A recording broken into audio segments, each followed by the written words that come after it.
From the towering peaks of the Woolajezi Mountain in Lofa County to the golden plains of Bomi River Basin, through the verdant greens of the Sapo National Park, a place where monkeys whisper secrets and pygmy hippos tread unseen, from the valleys to the roaring coasts of Monrovia, Buchanan, Harper, and Robertsport. These are the voices that travel unfiltered, uncaged, and unstoppable. Welcome to the Liberian Voices Unfiltered, the platform where we speak the languages of the land, celebrate the cultures of our people, beat the drums of our tribes, and dance to the rhythms of our identity. This platform is more than just a broadcast. It's a movement, a megaphone for the people. No scripts, no sugarcoating, no stage management, just the truth, pure, bold, and proudly Liberian. Tune in, turn up the volume, and join your host, George Senator Sibo, the Pan-Africanist, shaking the mic, breaking the silence, and speaking for the nation and its people. The Liberian Voices Unfiltered. All hail, Liberia hail. It is raw, it is real, it is authentic. From the bushes to the beaches, this is our voices, our truth, and our story. It must be heard.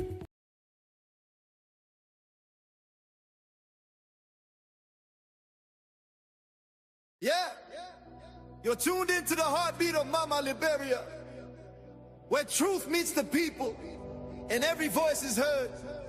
This is Liberian Voices Unfiltered. Oh, we're speaking truth tonight. Liberia, let your voices rise. From the streets of Monrovia to the hills of Nimba, we're bringing light where the truth's been hindered. Politics and power, let's break it down. We talk the real, no mask, no crown. Economy shaking, but we still stand tall. Business and trade, we can uplift all. From the youth to the elders, we all gotta say. Unfiltered voices paving the way. Liberian Voices Unfiltered. Yeah, we tell you how it is, no filter. Liberian Voices Unfiltered. The people's mic, the nation's mirror. From Lofa to Cape Town, we talk the truth that really counts. Liberian Voices Unfiltered. Yeah, you're tuned into the heartbeat of Mama Liberia, where truth meets the people and every voice is heard.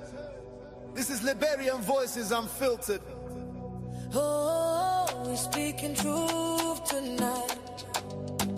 Liberia, let your voices rise. From the streets of Monrovia to the hills of Nimba, we're bringing light where the truth's been hindered. Politics and power, let's break it down. We talk the real, no mask, no crown. Economy shaking, but we still stand tall. Business and trade, we can uplift all. From the youth to the elders, we all gotta say. Unfiltered voices paving the way. Liberian Voices Unfiltered. Yeah, we tell you how it is, no filter. Liberian Voices Unfiltered. The people's mic, the nation's mirror. From Lofa to Cape Town, we talk the truth that really counts. Liberian Voices Unfiltered. Yeah, you're tuned into the heartbeat of Mama Liberia, where truth meets the people and every voice is heard. This is Liberian Voices Unfiltered. Oh, we're speaking truth tonight. Liberia, let your voices rise. From the streets of Monrovia to the hills of Nimba, we're bringing light where the truth's been hindered. Politics and power, let's break it down. We talk the real, no mask, no crown. Economy shaking, but we still stand tall. Business and trade, we can uplift all. From the youth to the elders, we all gotta say. Unfiltered voices paving the way. Liberian Voices Unfiltered. Yeah, we tell you how it is, no filter. Liberian Voices Unfiltered. The people's mic, the nation's mirror. From Lofa to Cape Town, we talk the truth that really counts. Liberian Voices Unfiltered. Yeah, you're tuned into the heartbeat of Mama Liberia, where truth meets the people and every voice is heard. This is Liberian Voices Unfiltered. Oh, we're speaking truth tonight. Liberia, let your voices rise. From the streets of Monrovia to the hills of Nimba, we're bringing light where the truth's been hindered. Politics and power, let's break it down. We talk the real, no mess, no crown. Economy shaking, but we still stand tall. Business and trade, we can uplift all. From the youth to the elders, we all gotta say. Unfiltered voices paving the way. Liberian voices, unfiltered. Yeah, we tell you how it is, no filter. Liberian voices, unfiltered. The people's mic, the nation's mirror. From Bukana to Bong, from Lofa to Cape Town, we talk the truth that really counts. Liberian voices, unfiltered. Yeah, you're tuned into the heartbeat of Mama Liberia, where truth meets the people and every voice is heard. This is Liberian Voices Unfiltered. Oh, we're speaking truth tonight. Liberia, let your voices rise. From the streets of Monrovia to the hills of Nimba, we're bringing light where the truth's been hindered. Politics and power, let's break it down. We talk the real, no mess, no crown. Economy shaking, but we still stand tall. Business and trade, we can uplift all. From the youth to the elders, we all gotta say. Unfiltered voices paving the way. Liberian voices, unfiltered. Yeah, we tell you how it is, no filter. Liberian voices, unfiltered. The people's mic, the nation's mirror. From Bukana to Bong, from Lofa to Cape Town, we talk the truth that really counts. Liberian voices, unfiltered. Yeah, you're tuned into the heartbeat of Mama Liberia, where truth meets the people and every voice is heard. This is Liberian Voices Unfiltered. Oh, we're speaking truth tonight. Liberia, let your voices rise. From the streets of Monrovia to the hills of Nimba, we're bringing light where the truth's been hindered. Politics and power, let's break it down. We talk the real, no mess, no crown. Economy shaking, but we still stand tall. Business and trade, we can uplift all. From the youth to the elders, we all gotta say. Unfiltered voices paving the way. Liberian voices, unfiltered. Yeah, we tell you how it is, no filter. Liberian voices, unfiltered. The people's mic, the nation's mirror. From Bukana to Bong, from Lofa to Cape Town, we talk the truth that really counts. Liberian voices, unfiltered. Yeah, you're tuned into the heartbeat of Mama Liberia, where truth meets the people and every voice is heard. This is Liberian Voices Unfiltered. Oh, we're speaking truth tonight. Liberia, let your voices rise. From the streets of Monrovia to the hills of Nimba, we're bringing your host, George Senator Sibo, the man behind the microphone, the engineer behind the Liberian Voices Unfiltered. We want to say a pleasant welcome to our show, the Liberian Voices Unfiltered, where we're going to be digging deep into national issues, into policies issue, unfiltered. We're going to make sure we present it raw. It's going to be real. It's going to be authentic. Just the way we got the information, we're going to provide that way. Today's topic is going to be a very, very, very interesting topic. We're going to be talking about the Liberia Maritime Program. Liberia Maritime Program, which is one of the biggest blessings that God has given us. God has blessed that nation with a program that's supposed to take us from poverty. God has blessed that nation with a program where every Liberian is supposed to feel the impact of that program. Well, we got more than 5,650 ships flying our flag on the international waters. The Liberian Registry have currently registered. They have under their belt 286 million gross tonnage that is registered on that fleet. That's the biggest registry in the world in terms of tonnage. So we're going to be digging deep into it. We're going to be telling you about people that manage our program. Are they doing well for the nation? We're going to be getting into figures. We're going to be showing you data, raw data. We're going to be giving you information on how much money LISCA generates every year.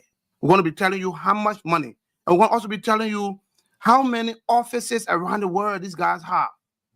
And then we're also going to be letting you know how many Liberians actually work with the program.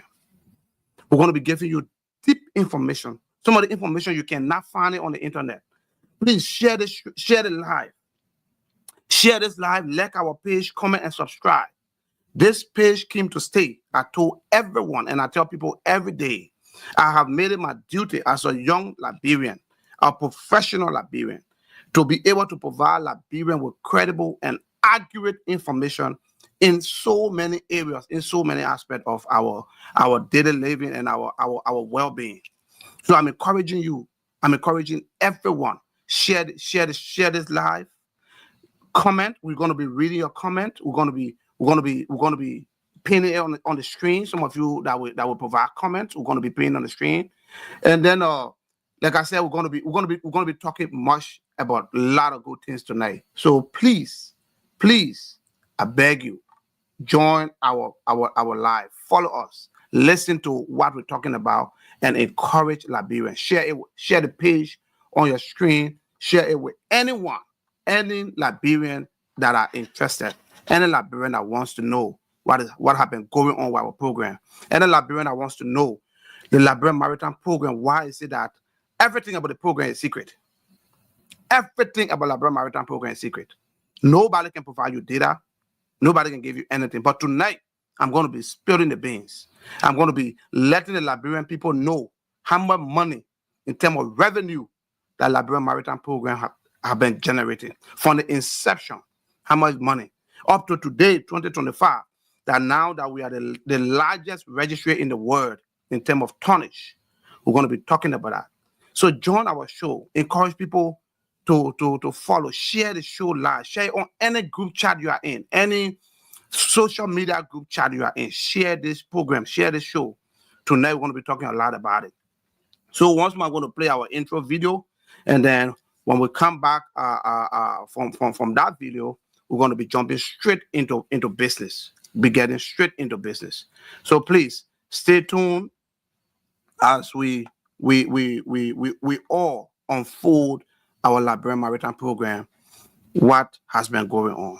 Stay tuned. From the towering peaks of the Woolajezi Mountain in Lofa County to the golden plains of Bomi River Basin, through the verdant greens of the Sapo National Park, a place where monkeys whisper secrets and pygmy hippos tread unseen, from the valleys to the roaring coasts of Monrovia, Buchanan, Harper, and Robertsport.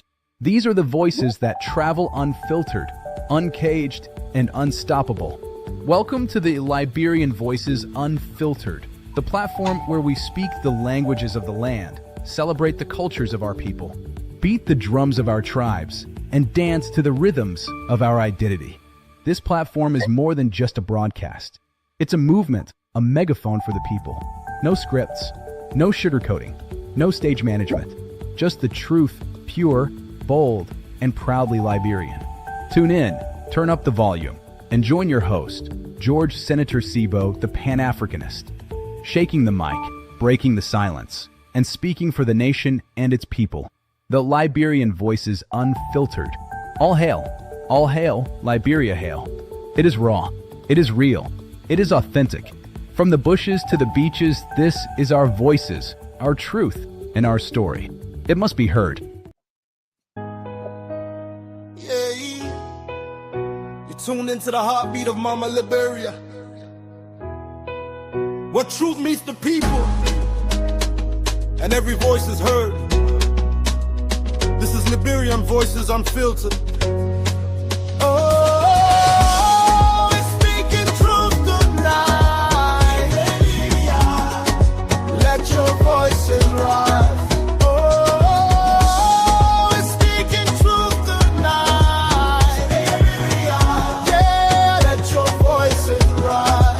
From the streets of Monrovia to the hills of Nimba, we're bringing light where the truth's been hindered. Politics and power, let's break it down.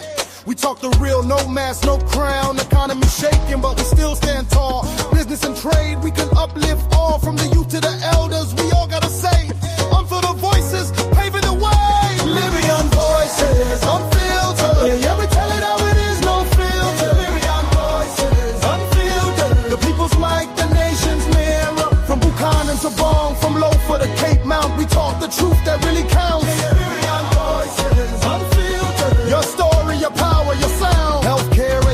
nation we go discuss. From clinics to classrooms, who can we trust? Social justice, human rights, we shine in truth like city lights. Public policy, rule of law, building Liberia strong and raw. Trade and commerce, business flow, empower the people, help us grow. Who we talking about? Who we talking for? Who we talking for? Who we talking for? Who we talking about? Who we talking for? Who we talking for? Who we talking for? Unfiltered minds, unfiltered dreams, telling our stories by any means. Culture and faith, we rise above. United in truth, united in deed. Our voices echo across the sea. Liberia strong, bold and free. Our voices ring. Liberian voices, unfiltered. Yeah, we tell it how it is, no filter. Liberian voices, unfiltered. The people's might, the nation's mirror. From Painesville to Kakata, Harper to Ponga. We talk it real, we talk it stronger. Liberian voices, unfiltered. Your story, your power, your sound. Politics, peace talks, power and pain. Who gains, who loses, we call the names. Youth rising, leaders in motion. We stir in truth like a wave in the ocean. And diaspora dreams to the homeland cries. We lift the truth, no compromise. International ties, we bridging the gap. Liberian voices, got your back. Say say Liberian voices. Truth and power, side by side. We talk, we build, we unify. Say unfiltered, say Liberian voices. Truth and power, side by side. We talk, we build, we unify. Liberian voices, unfiltered. Yeah, we tell it how it is, no filter. Liberian voices. Okay, fellow Liberians, let us get into business. Let us get straight into business. Let us start this show. The maritime, the general maritime program is something that is not well known to a lot of Liberians. Some Liberians don't even know. Some taxpayers don't even know what a maritime program is. They don't know what is called maritime. Talk less about maritime program. They don't know how Liberia generate revenue from that program. So tonight, we're going to be providing some insight on how it works, how things got started, everything. So traditionally, when the shipping industry started way back from ancient Greek or Asian, way back in those days, that was early before the 1920s, way back. Ship registration process was basically like today car registration, the way people do car registration. So when you buy your car, you are in Liberia, you buy your car, you register your car in Liberia because you're gonna be using that car within Liberia. Even when you buy the car from America, they ship it to you in Liberia, you have to use you have to register in Liberia and pay the taxes in Liberia, and then you have the plate. Your plate is going to be tagged a Liberian plate, or if you like, how you might call it. So that was the traditional method of the shipping industry. It's called the traditional registry. So, and there were big countries that were involved with shipping, and they are still today involved with shipping, like the Greek. The Greek have the largest amount of ship in the world that is flying around. So you have other countries like America, Japan, China, great countries with a lot of huge vessels registered under them. So things were going on like that. Things started happening. So fast forward, fellow Liberians at home and abroad, like I said, welcome to the Liberian Voices Unfiltered, where we speak the truth the way it is, with no sugar coating and no censorship. Tonight, we will go deep into one of Liberia's most powerful, yet least understood national assets, the Liberia Maritime Program. A program that was born in 1948. In 1948, this program shaped by global power and today ranked among the largest ship registry on planet Earth. But the real question is very simple. Who is really benefiting from this program? Is it the Liberian people or the people who run the program for the Liberian that are the ones benefiting? We're going to be digging deep into that. We're going to be following on that. We're going to know if Liberia is actually benefiting from the program, or is it the people that run our program, the people called LISCA, if they're the one actually benefiting from our program. So for decades, our Nation Maritime Program has been administered by private foreign firms. First, when it all started, it was managed by ITC, the International Trust Company. ITC. If you guys can remember way back in those days, they had a bank called ITC Bank.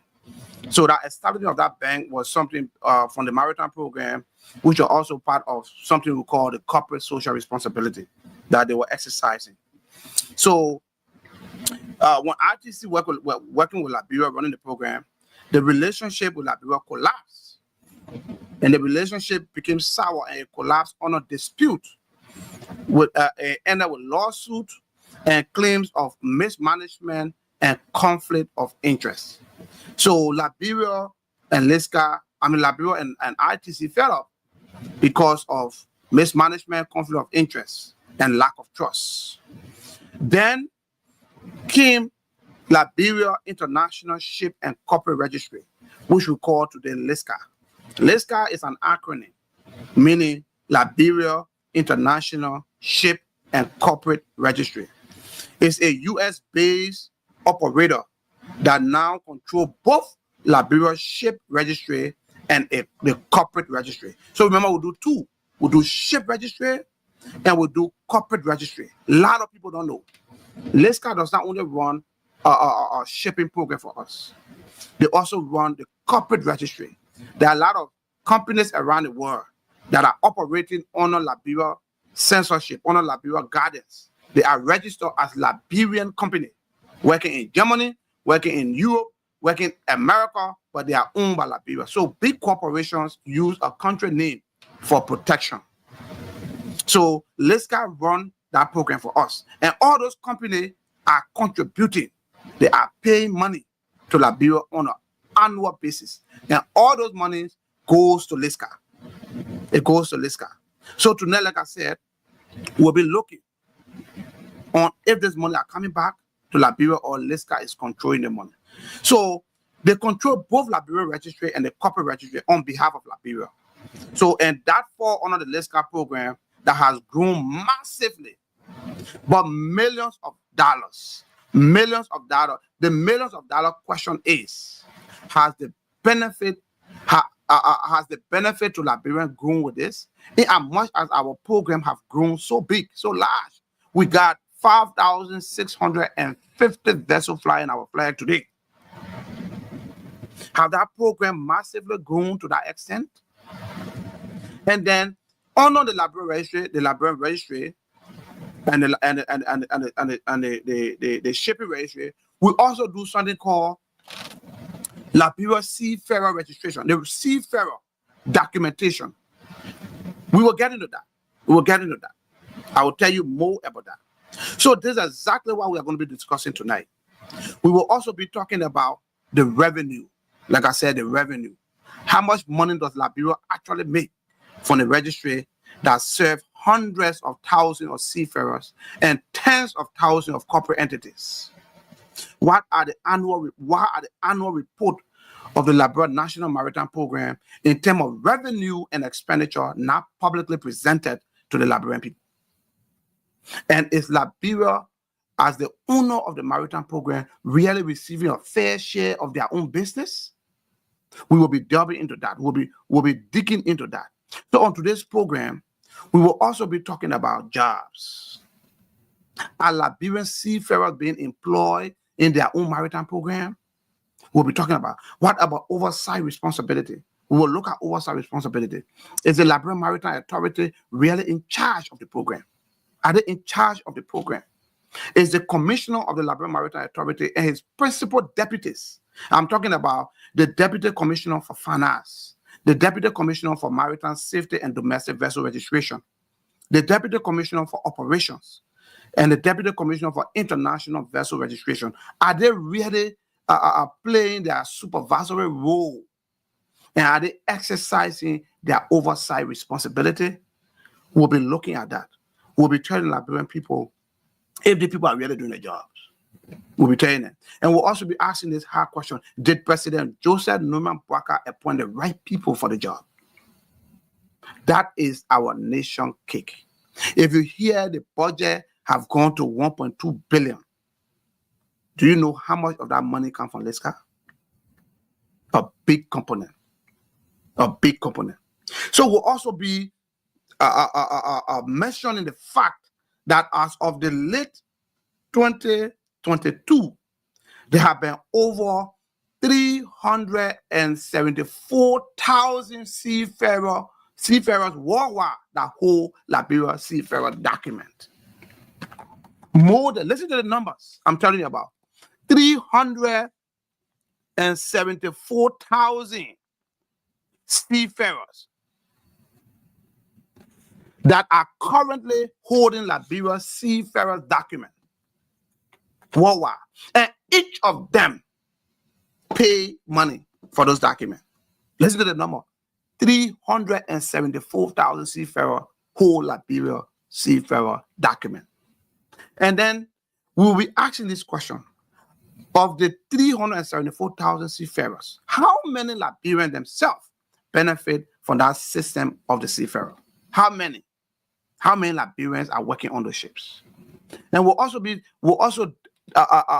delve deep into the corporate registry, like I said, the Liberian Maritime Authority leadership, LISCA leadership, and the real structure and power that is controlling things behind the scene.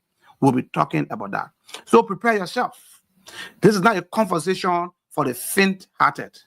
This is for people who want the facts, people who need accountability from their government, and people who demand clarity in a program that brings Liberia global recognition, but not always transparent to the in terms of reward.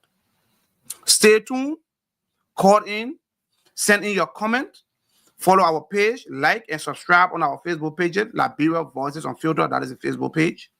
And our YouTube page also called the same thing, Liberia Voices Unfiltered. And our Instagram page, Liberia Voices Unfiltered. Subscribe, like, share, send your comment. I will be pinning your comment on the screen. We'll be looking at some of those comments. So please share this show.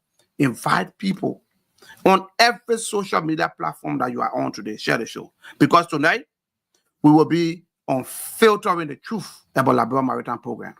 It will be raw, it will be real, and it will be authentic. So, in order to proceed with this, I will give you a little historicity on the origin of the open registry or flag of convenience system. Like I said, how I told you about the traditional system in our previous one, but then how open registry started, how Liberia of a population below 6 million are having such a huge maritime dominance in the world. What is attracting people to our program? So I'm going to give you a little history. So let me tell you this story. A story that begins far away from Liberia, almost hundreds of years ago.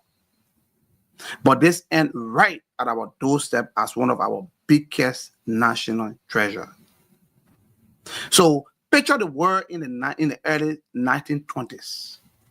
Massive ships were crossing the ocean. They were carrying oil, they were carrying timbers, iron ore, and just name it, merchant and other stuff across, passenger and so. But many ship owners in the United States and Europe were frustrated.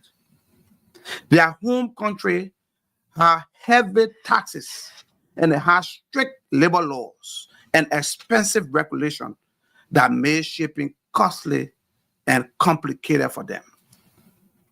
So,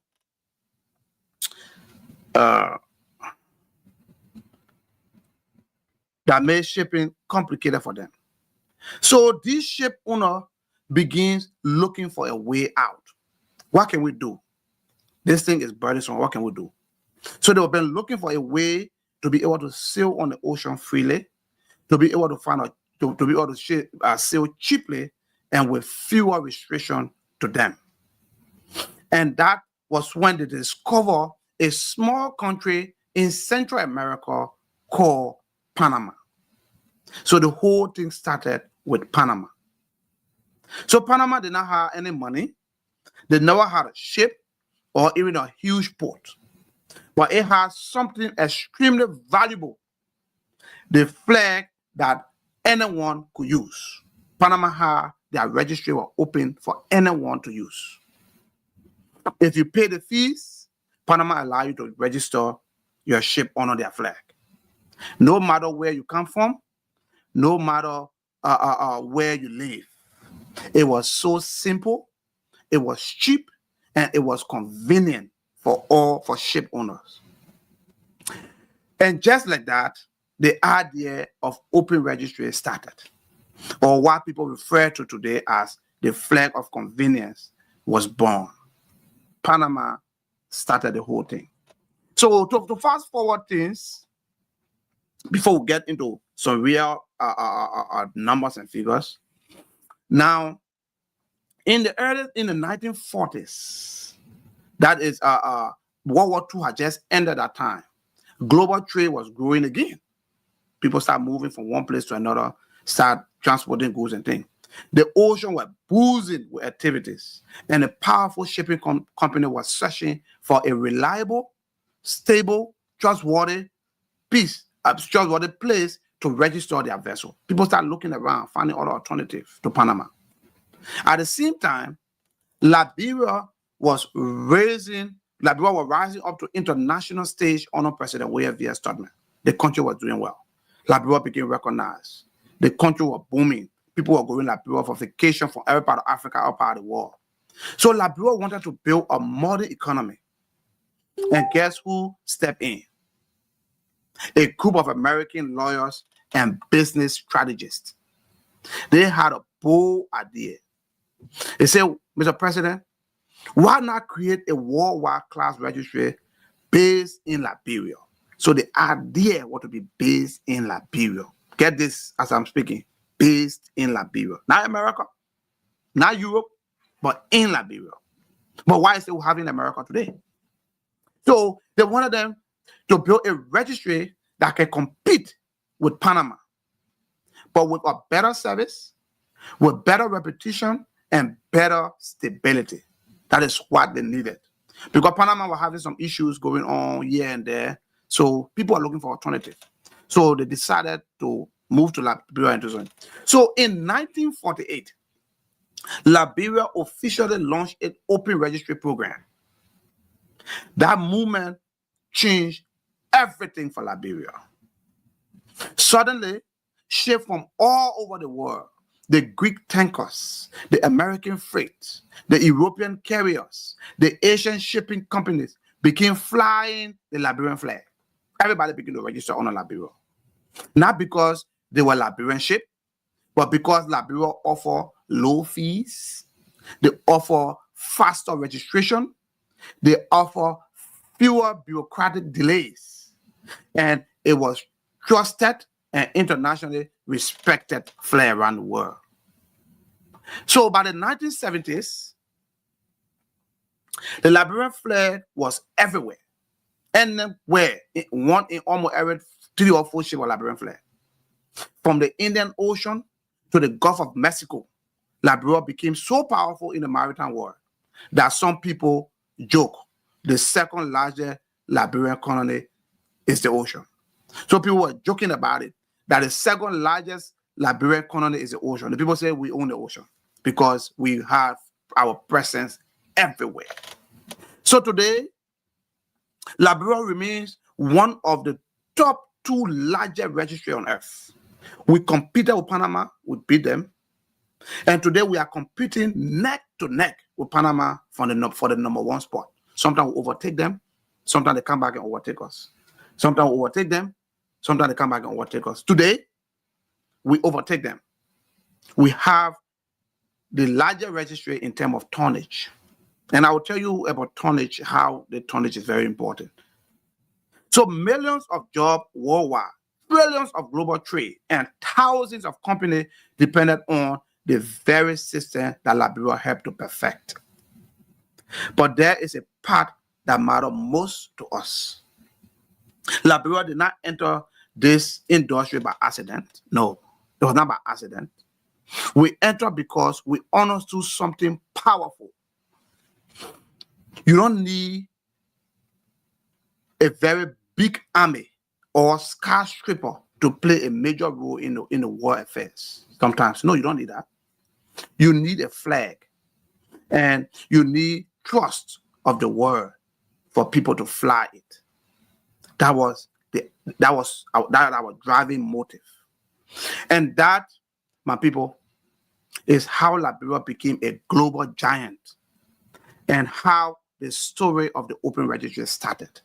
A system born from the frustration of ship owners a century ago became one of Liberia's greatest national assets.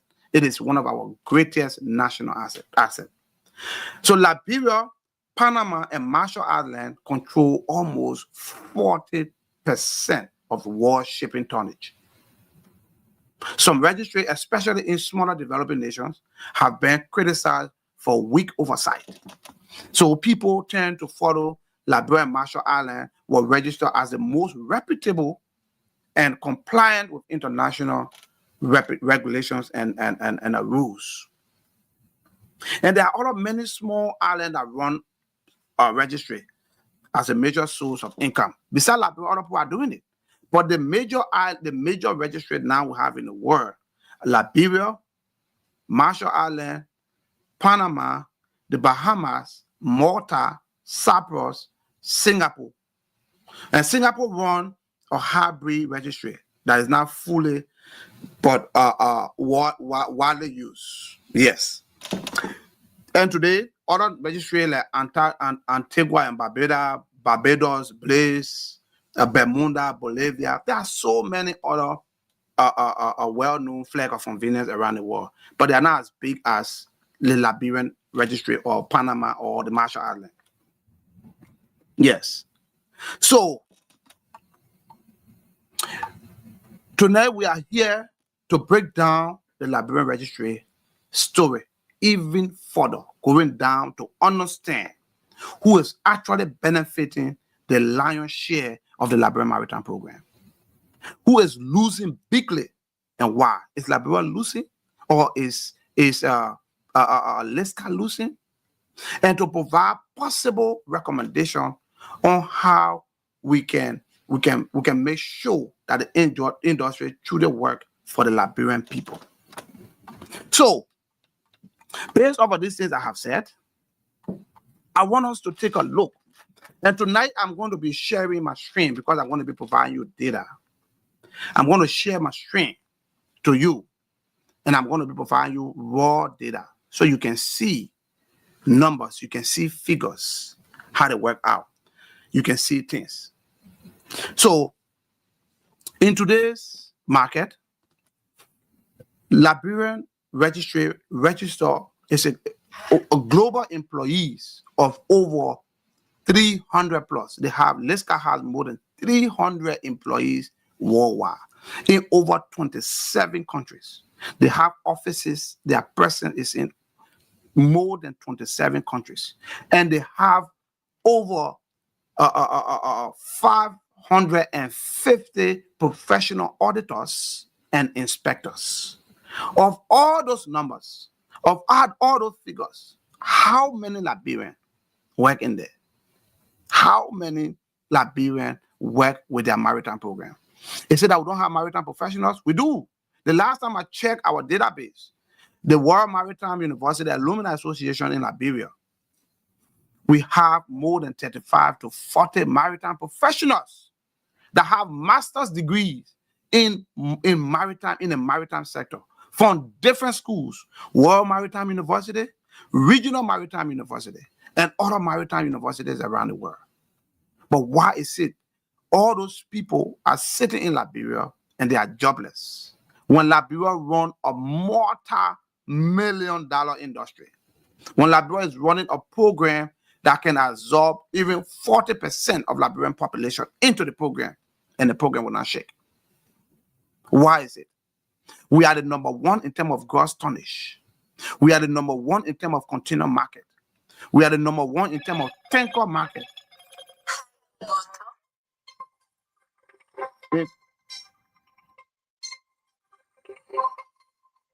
In terms of please, there will be time I'll open the line for call. I will soon open the line for call. Let me just give some historicity on this thing, give some information, then I will open the line. People will begin to call. And then I will have some panelists here tonight on this show. I will bring in the panelists. I'm just setting the basis. So now for one of our comments here from Honorable James Momo, he said the problem with Liberia is that the level of greed among citizens is very high. So as such, the country is dominated by envy, hate, jealousy, and corruption. Therefore, vision-driven leaders are fought and pushed back. That is a comment from Honorable James Momo. So you can send your comment. Put in your comment. I'm going to paste your comment on the stream so that we all can see it and we all can talk about it. The whole world is going to be able to see your comment and we're going to talk about it. So, like I said, in order to delve into the numbers, to delve into the figures, to see how we generate that money, I'm going to be sharing my screen. This show tonight is going to be in the form of PowerPoint presentation. Yes, PowerPoint presentation. I'm going to be sharing my screen so you can see. And every information I will provide you, every information I will have given you is on, some of them are on the LISCA website. Some of them I had to dig deep and pay search agencies to find it for me because they are hiding something. They are hard. When you see the numbers, you will be surprised. So let me share my screen so that we can jump into this. I don't want to take all of your time today, but I want us to be getting into the real issue. So we will be sharing our screen and talking basically two things. We'll be talking about how ships are registered, how much are registered on our program, how much money they pay to register, and how much money they pay to renew. You will see that data. You will see the numbers. Then the next slide, we'll be talking about seafarers, how seafarers are registered with our program, how much they pay to carry one Liberia seafarer's boat, how much they pay for that. So we'll be getting into that. So bear with me a little bit. Let me share my screen. Just stay there with me. Let me share my screen with you. As I'm doing that, I will put on the theme song playing so that I can get this set up. Don't leave. Share the live. You will see numbers. You will give up. You will wonder why Liberia is poor. You will wonder why the president, when they take over, they decide to keep certain people in Maritime. They don't touch them. You'll be surprised to know there are Liberians who are holding strategic position in Maritime that have been there for more than 27 years. Up to 30 years, they have held their position. Why? Are they the only maritime professional? Are they the only person that understands maritime? Why are we keeping them there? That people have gotten rich. The national treasure of Liberia is large, but it's on top. You should be able to distribute wealth. If you put somebody in a position for a couple of years, change them, put other people. Not only one person is supposed to be able to buy land. Not only one person will be able to pay their children's school fees. Not only one person will be able to build a house or ride a good car. Mr. President, you need to rotate your people, rotate them, move them around, bring in new people that will bring in new ideas. Because if the people sit there, they get contented. And when you are contented, you tend not to explore. You can't bring in anything. You run out of ideas. And you become corrupt. The system will corrupt you. It will corrupt you.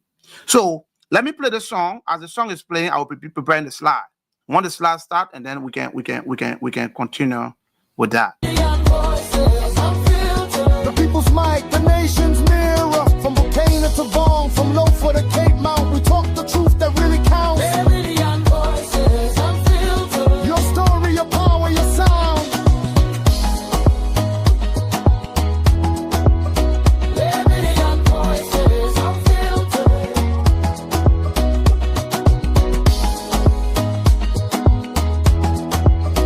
Meridian voices unfiltered.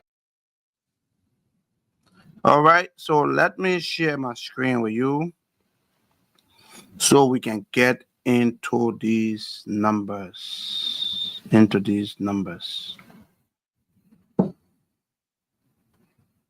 Just bear with me a little bit.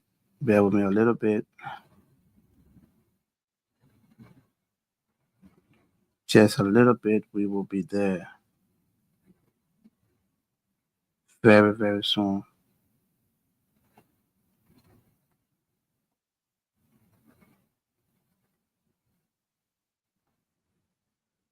Bear with me a little bit. Let me get this thing started so we can be able to talk about it. Share the live, my people. Like, comment, share the live. We will post them. We'll talk about it. Share the live. So, yes, let me go back again. Share my screen. I want to share just a window.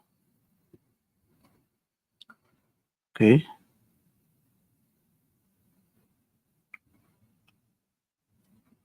All right. So my screen is currently being shared. If you can see it, please write in the comment section that you can see my screen so that we can delve into this. We can talk about the figures. We can talk about numbers. We can talk about money.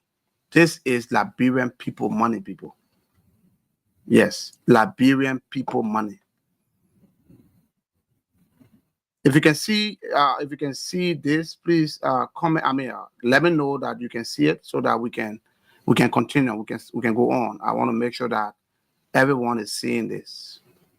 Yes, because I don't want to be talking and then other people not following it. Then the aim will be defeated. Good. So I believe everyone can see this. So like I said, let us delve into this. So this slide, this presentation is solely based on how do vessel owner pay to the Liberian registry. So we'll be talking about two categories here. We'll talk about new registration, how new vessels come onto our program, and annual renewal. And this is based, all of the information I'm talking about, even though it's an estimate, we are estimating because the data that is provided from LISCA's website and from other websites is dated back as 2022. Most of the from 2023, 2024, 2025 that's about to end, the data are not even there. They are keeping it. You will check, you can do. But we manage to dig and get more information from places that we can give our source. Yes. So it has been a very, very intriguing thing. Last night I went to bed like 3 a.m. making the research, working on this document to make sure to provide data to Liberian people that are authentic, that are raw, and that are real. So share this live. Bring in people. Share it to all your group chats. Share it to all your social media group pages so you can be able to see exactly how we make our money and where is the money going. So for this, we'll be talking about the purpose for this. We'll be breaking down the estimated fees where vessel owner pay. So vessel in the content talk about ships. When you have vessel, it means ship. How much they pay to register and to renew their vessel with the Liberian registry. And then we'll also be telling like our source. Our source is from Liberian registry website with the administration 003 fees and charges, the Liberian Maritime Authority. And we'll also be modeling two scenarios. And this scenario is going to be based on a small vessel scenario and a large vessel scenario. And this is due to the variation in tonnage based on fees. So the tonnage is grouped into two categories. They refer to that as small vessel, and they also refer to that as large vessel. So vessels from tonnage 1 to 14,000 tonnage is referred to as small vessel. On this, based on data, on LISCA's data, and then vessel ranging from 18,000 to 20,000 above are referred to as large vessels.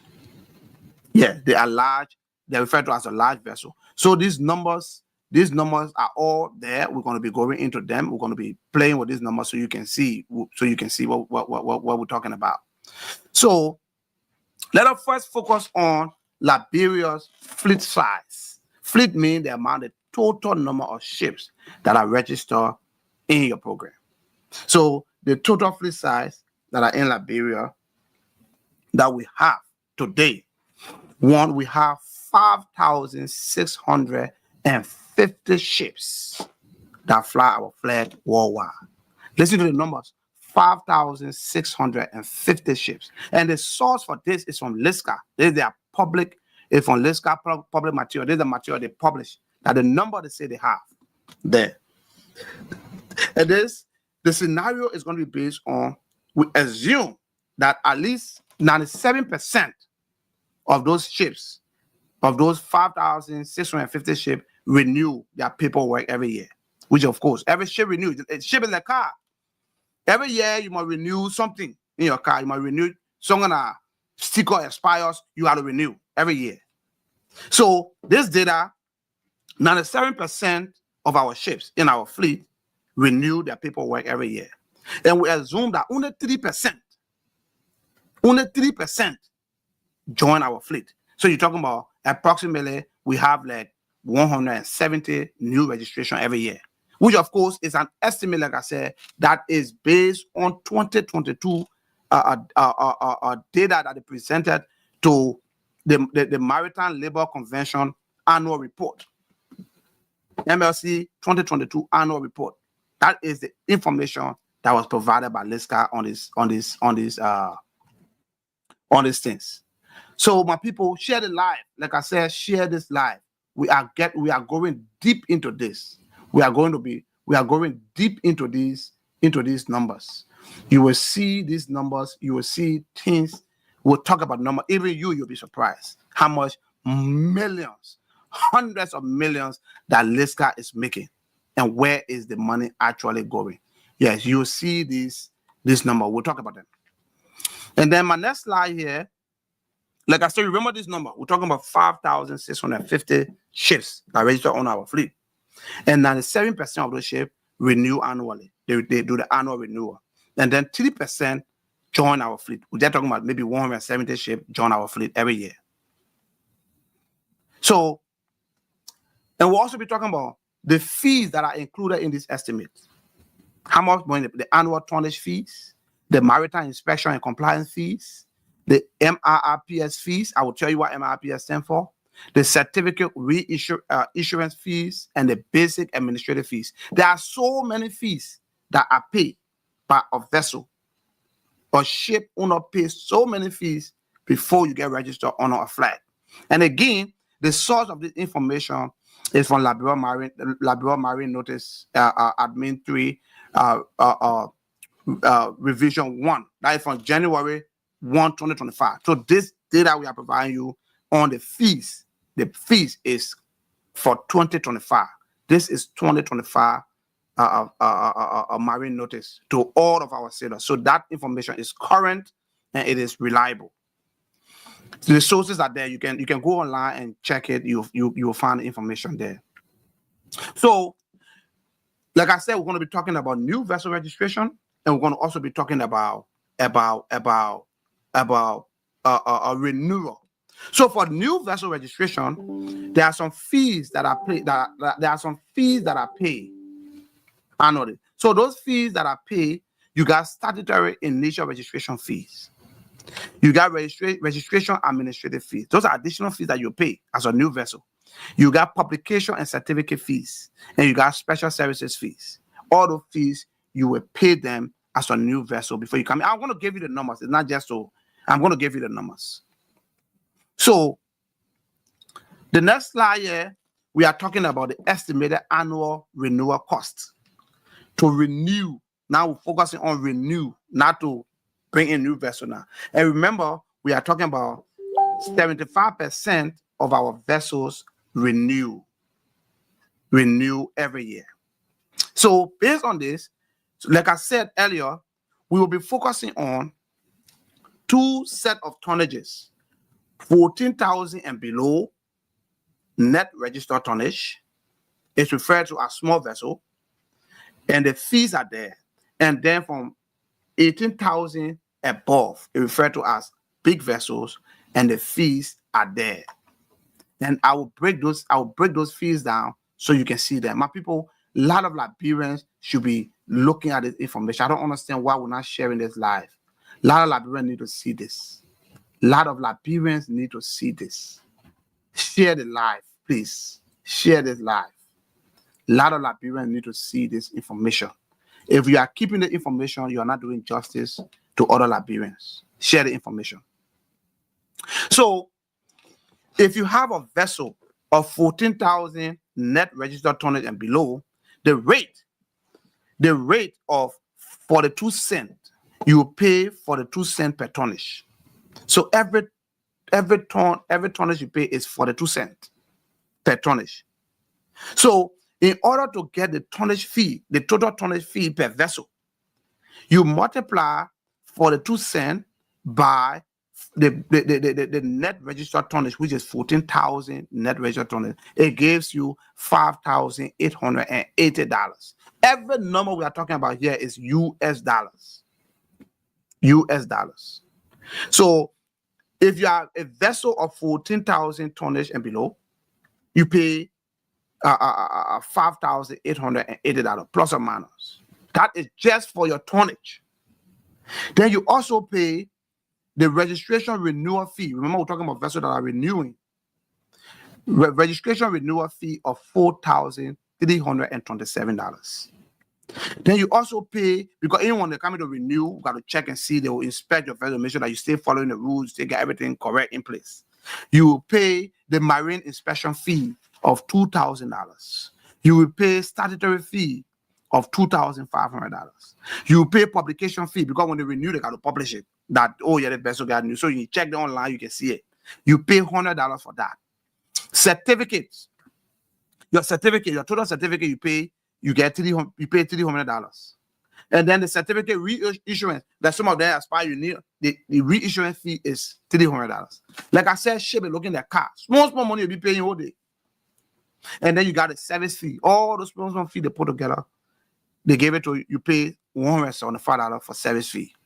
And then the MRP as I'm talking about is called the metric-based incentive payment system.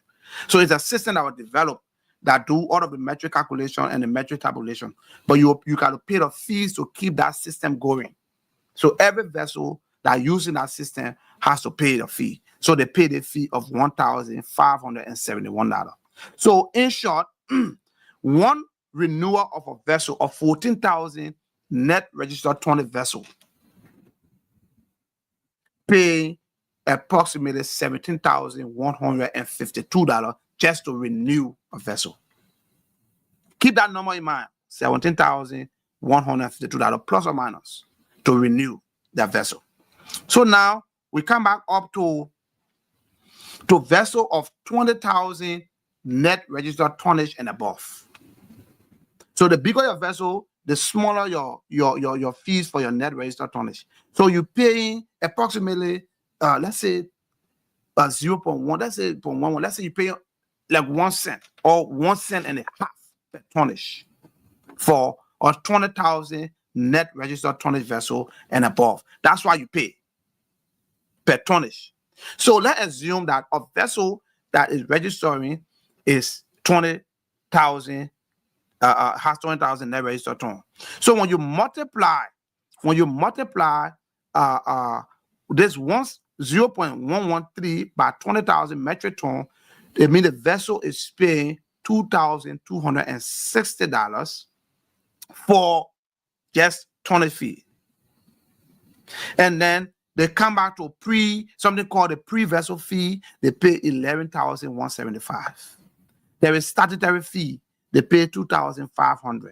Publication fees, they pay $100. Certificate fees, they pay $300. The same thing like that other vessel pay, they pay similar amount. Then they come back to the actual registration fee of $6,593. $6,593. Marine inspection fee, $2,900. Because the ships are big. So those inspection takes time. And then the same the MRIPS fees, that is the metric-based incentive payment system fees, you pay $2,837.84. Then the certificate reissuance fees, because remember you are renewing, is $300. So vessel of 20,000 tons and above pay up to $29,441 to renew registration. That is the kind of money they pay. So now, let us break down the figures. Let us combine the figures and give you a clear description of how much money they make from vessel registration.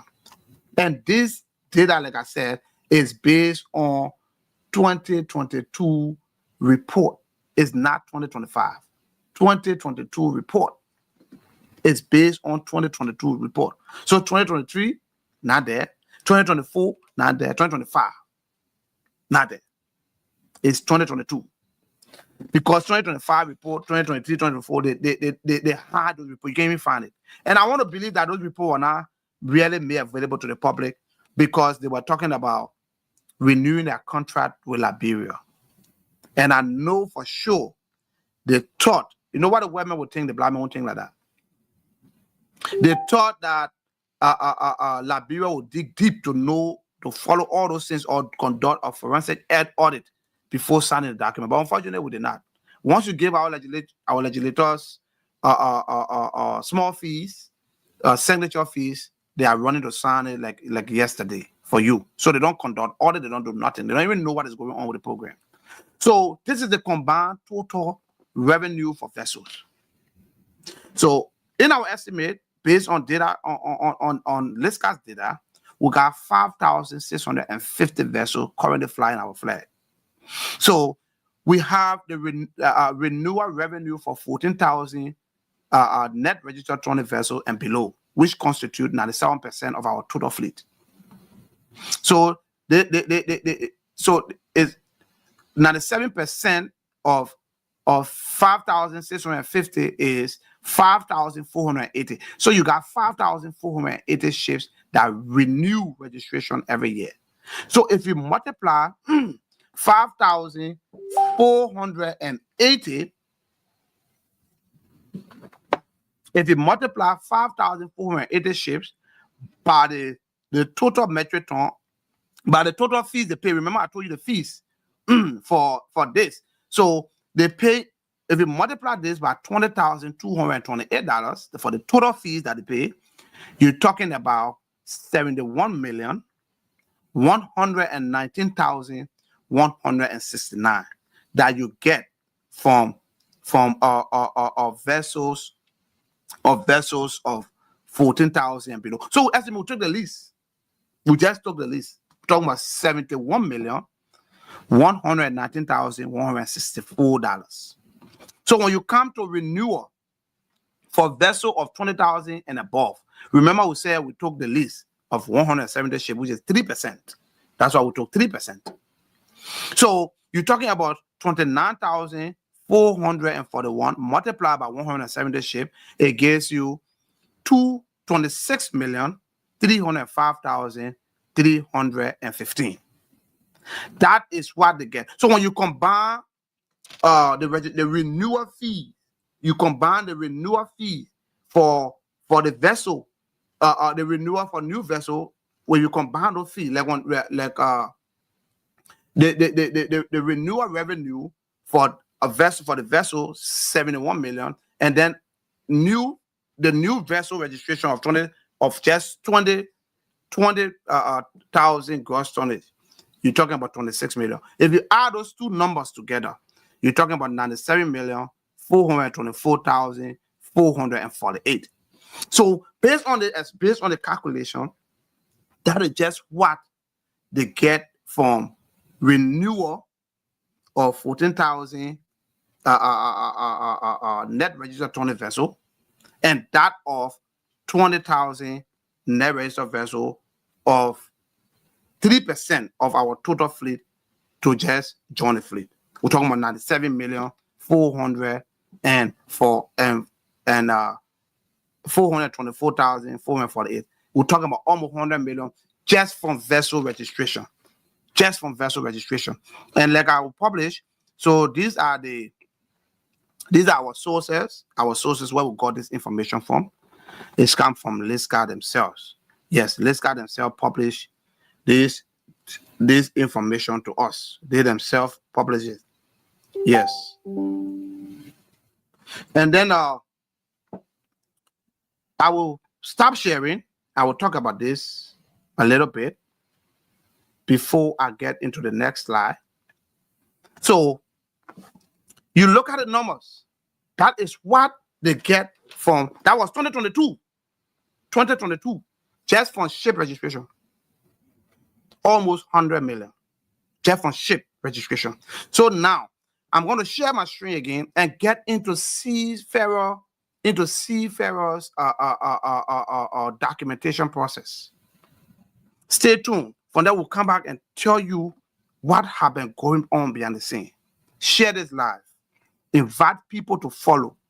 These information are very, very important to decision makers, our senators, our lawmakers that are rectifying these agreements without even following details, without even hiring the requisite qualified people to look into this material. They need to see these things. They need to share this live.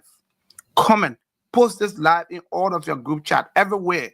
Post it there. I need more Liberians to follow this space so that you can get reliable and authentic information. So again, I'm going to share the screen right now so we can delve into the seafarer aspect. Registration, seafarer aspect.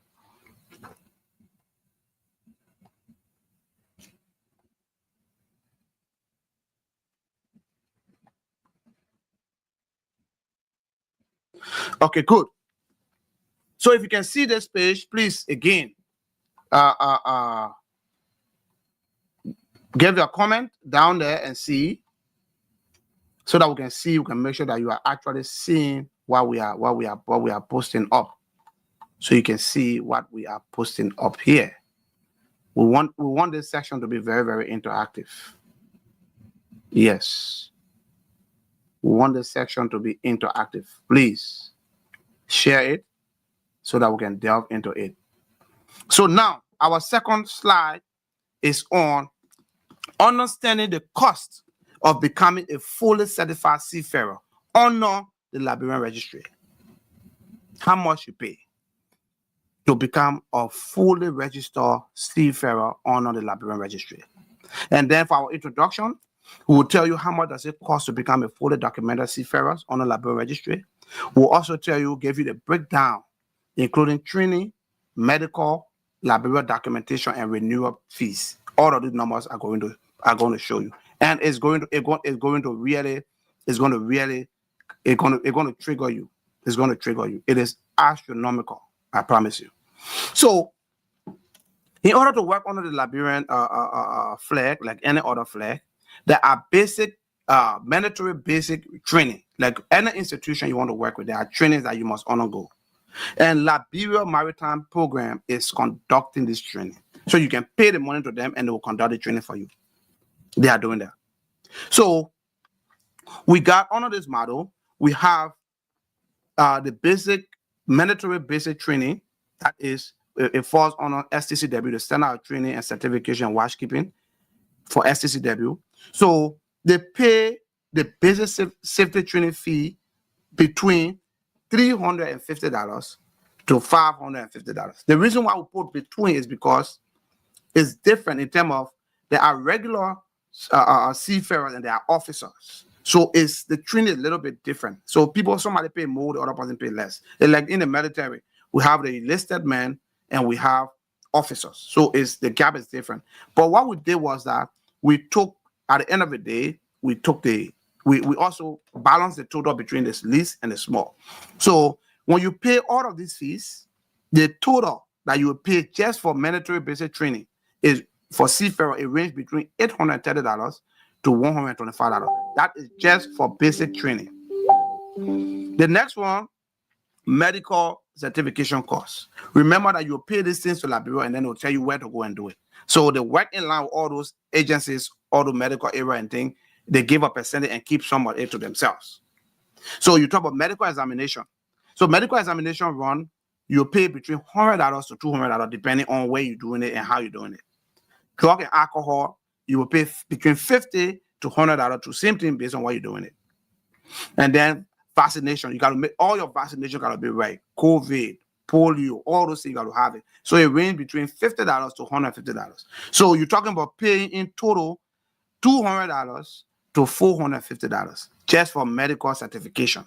So when you add the one on the first number I show you, it is increasing, and you will get the breakdown very soon. Then Liberia Flare State document. There are some document that you have to pay for that is registered on before you get registered on the Flare State. We'll get SRD document, Seafarer identity document, like your ID card. You have to pay for that. It's between $175 to $200. You got to pay for CDC paper. That's something called CDC paperwork. You got to pay between $125 to $150. And you got to pay endorsement fee for you to endorse your paperwork. You pay between $175 to $250. And then the RPN fee and the RFP fees, you'll see some of these names, some of the abbreviations, you see them. So in total, for Liberia Flare State documentation, general total, you pay, Seafarer is paying between $425 to $800. Like I said, based on your position on the ship and based on your level that you have reached on the ship, right? So now let us come down to the optional but common requirement. Some of these documents, they are optional. They are optional, but a lot of people like to have them, like passport. People want to have them, like a visa. Yes, people have them. Like police clearance, you need police clearance. You got to pay for that. So the total of this amount run from between $235 to $360. Yes, $235 to $260. That's what they pay. So the total estimate for new seafarer, let's assume a new seafarer is coming in on a Liberian program. So when they either from the low level or from the high level. So if you fall from the low level, a seafarer will be paying $1,690. So it range between $1,690 to $2,860.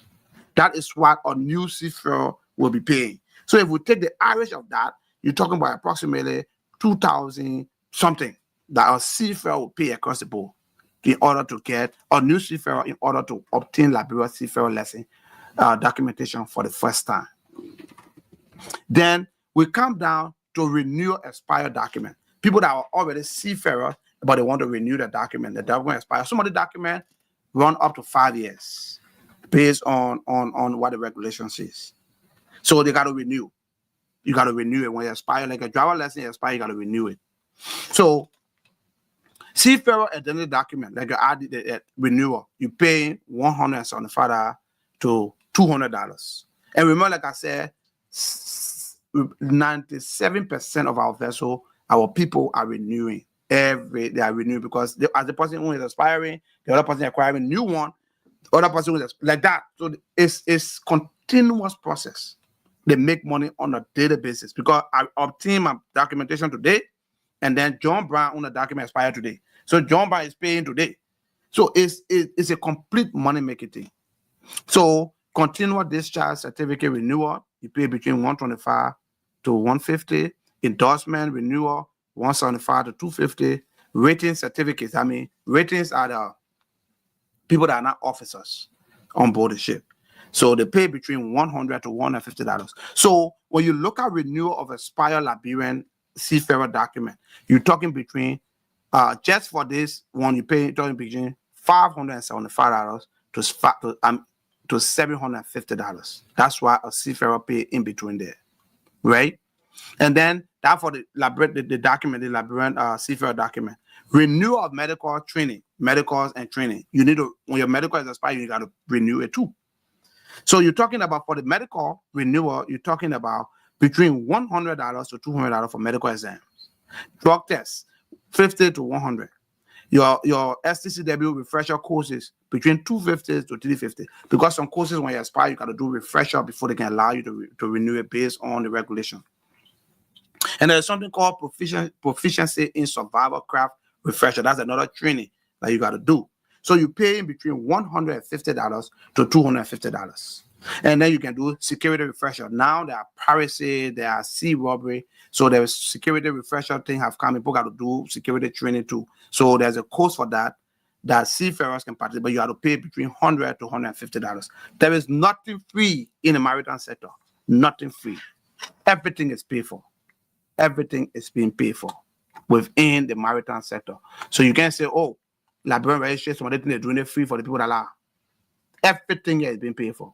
Everything is collectively paid for.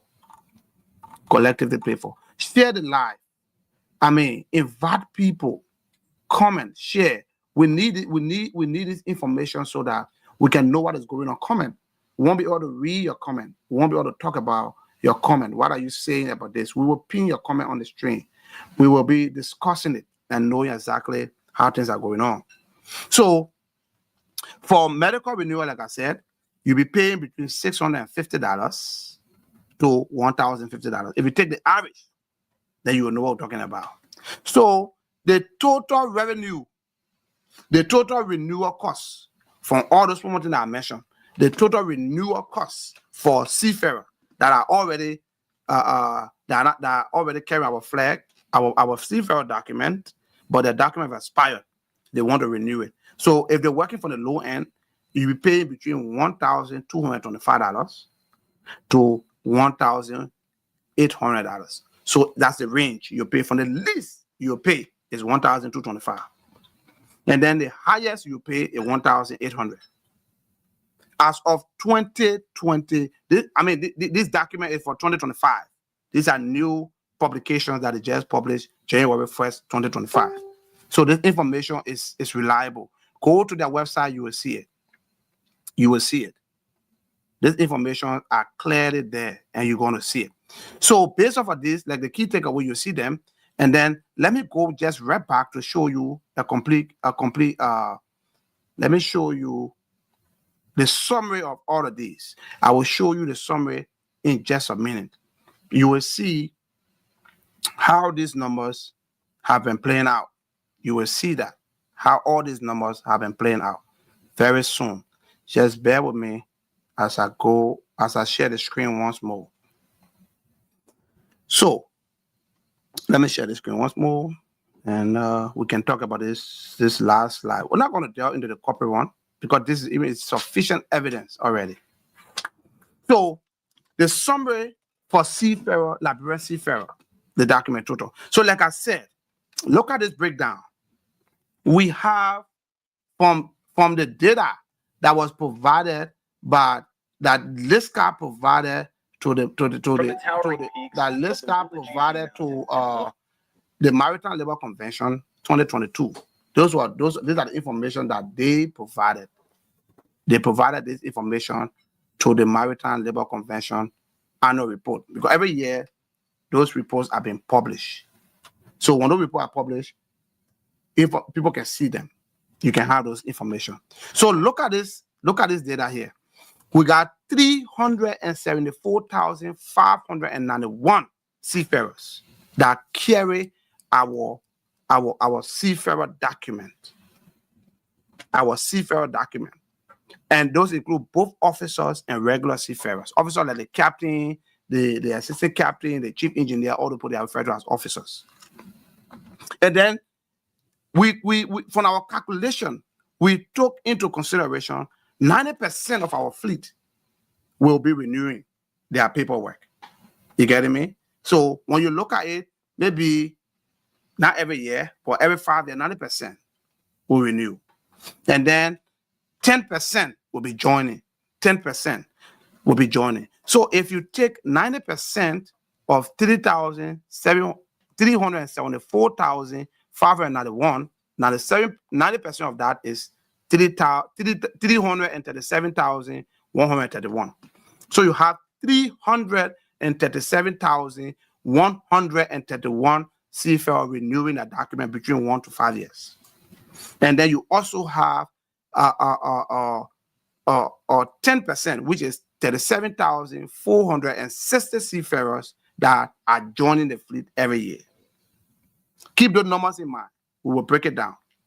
So like I said here, you see the fees, all those fees that we just talked about, we mentioned it. So the total cost for a new Liberian seafarer document, a new somebody that want to join, a new seafarer that want to join our fleet, for your seafarer document in total, you'll be paying $2,275 based on 2025 data that was published. So you pay at least $2,275 to get a new seafarer, to get your paperwork, everything squared up and ready to get on board the ship.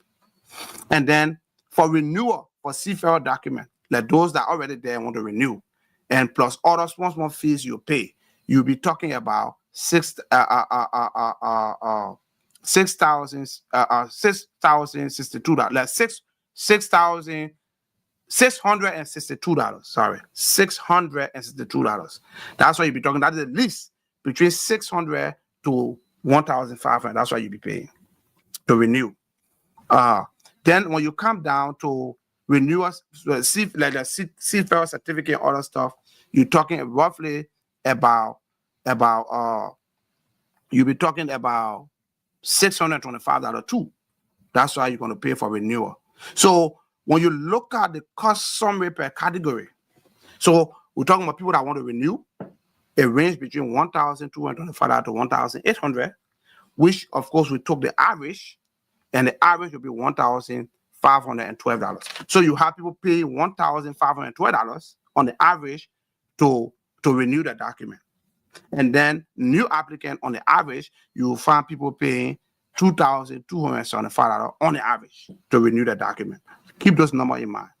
So if you look at the total revenue from selling our new seafarer document and renewing our new seafarer document, the total revenue that is generated, you look here, you see, so 337,131 seafarers renew the document between 1 to 5 years. That constitutes 90% of our seafarers.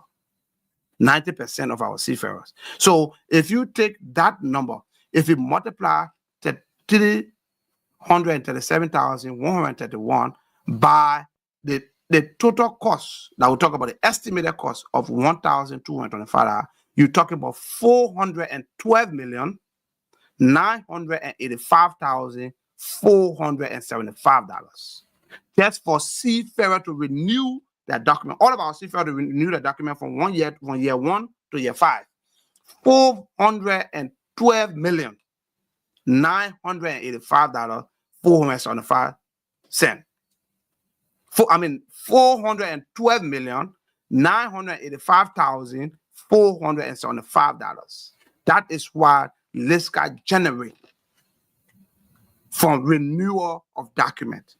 Then we'll go back to new document, like those new seafarers that want to come in, which is, we just say it's 10% that will join the fleet every year. That's a 10%, which is around 37,460 seafarers worldwide that will join our fleet. So when you multiply 37,460 seafarers by the total amount that they're going to pay, that includes all other fees and things, ranging from $161,690. You're talking about $63,307,400. My people, you're sharing live. Liberian need to hear this. Liberian need to hear this. This is what we are confronted with. This is the situation that we are confronted with. Well, all these numbers. Let me give you the total number. You can see the screen. I don't even need to be telling you. Look at the screen. So we're talking about renewal of all of our seafarers plus 10% that join. Let's take the range from year 1 to year 5. Just in one. Liberia makes around $1,019,821,275.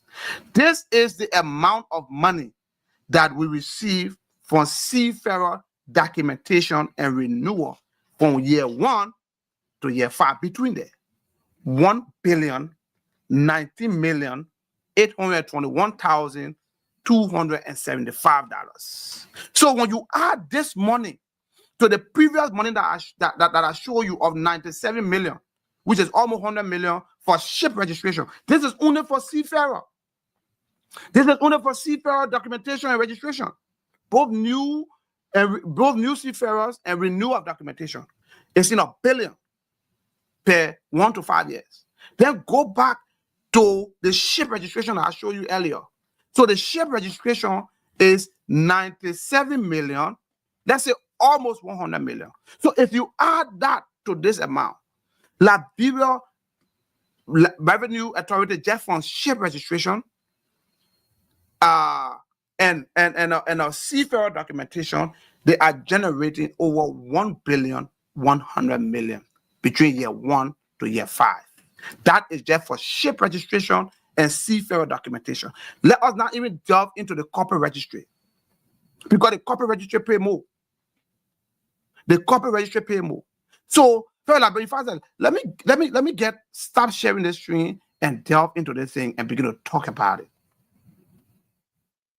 You have seen the amount of money that LISCA is generating, people.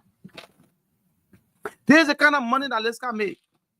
A country that is making $1 billion between 1 year to 5 years, that Liberia budget have not even hit. We're just trying for you to reach there. The country is making that amount of money in billions now. This is 2022 report. What happened in 2023? What happened in 2024? What happened in 2025? Those informations are there. When last have LISCA been audited? Fellow Liberians, when last have LISCA program ever been audited? Of all these numbers we're talking about, we got a global employee of 300 plus that work in those offices, and they make lucrative, they make good money. Those employees are making good money. How much Liberians are employed in the maritime program? How many Liberians are actually making money from our maritime program? They said that we don't have a professional maritime. No, the last time I checked, we do have. We have a lot of them. We have a lot of them. So someone said, your analysis on seafarer documentation is wrong. First, there is the issue of recognition or certificate issued by party of the SCW Convention. In such case, Liberia will just be issuing an endorsement, and those fees will not apply. If you want to be credible, you need to disregard the analysis seafarer documentation. Just use the ship registration figures. Well, thank you for the information, but the information I will receive here, Jeremy, it is from the analysis. It is from what the LISCA website published. And then we just went there basically to do the calculations.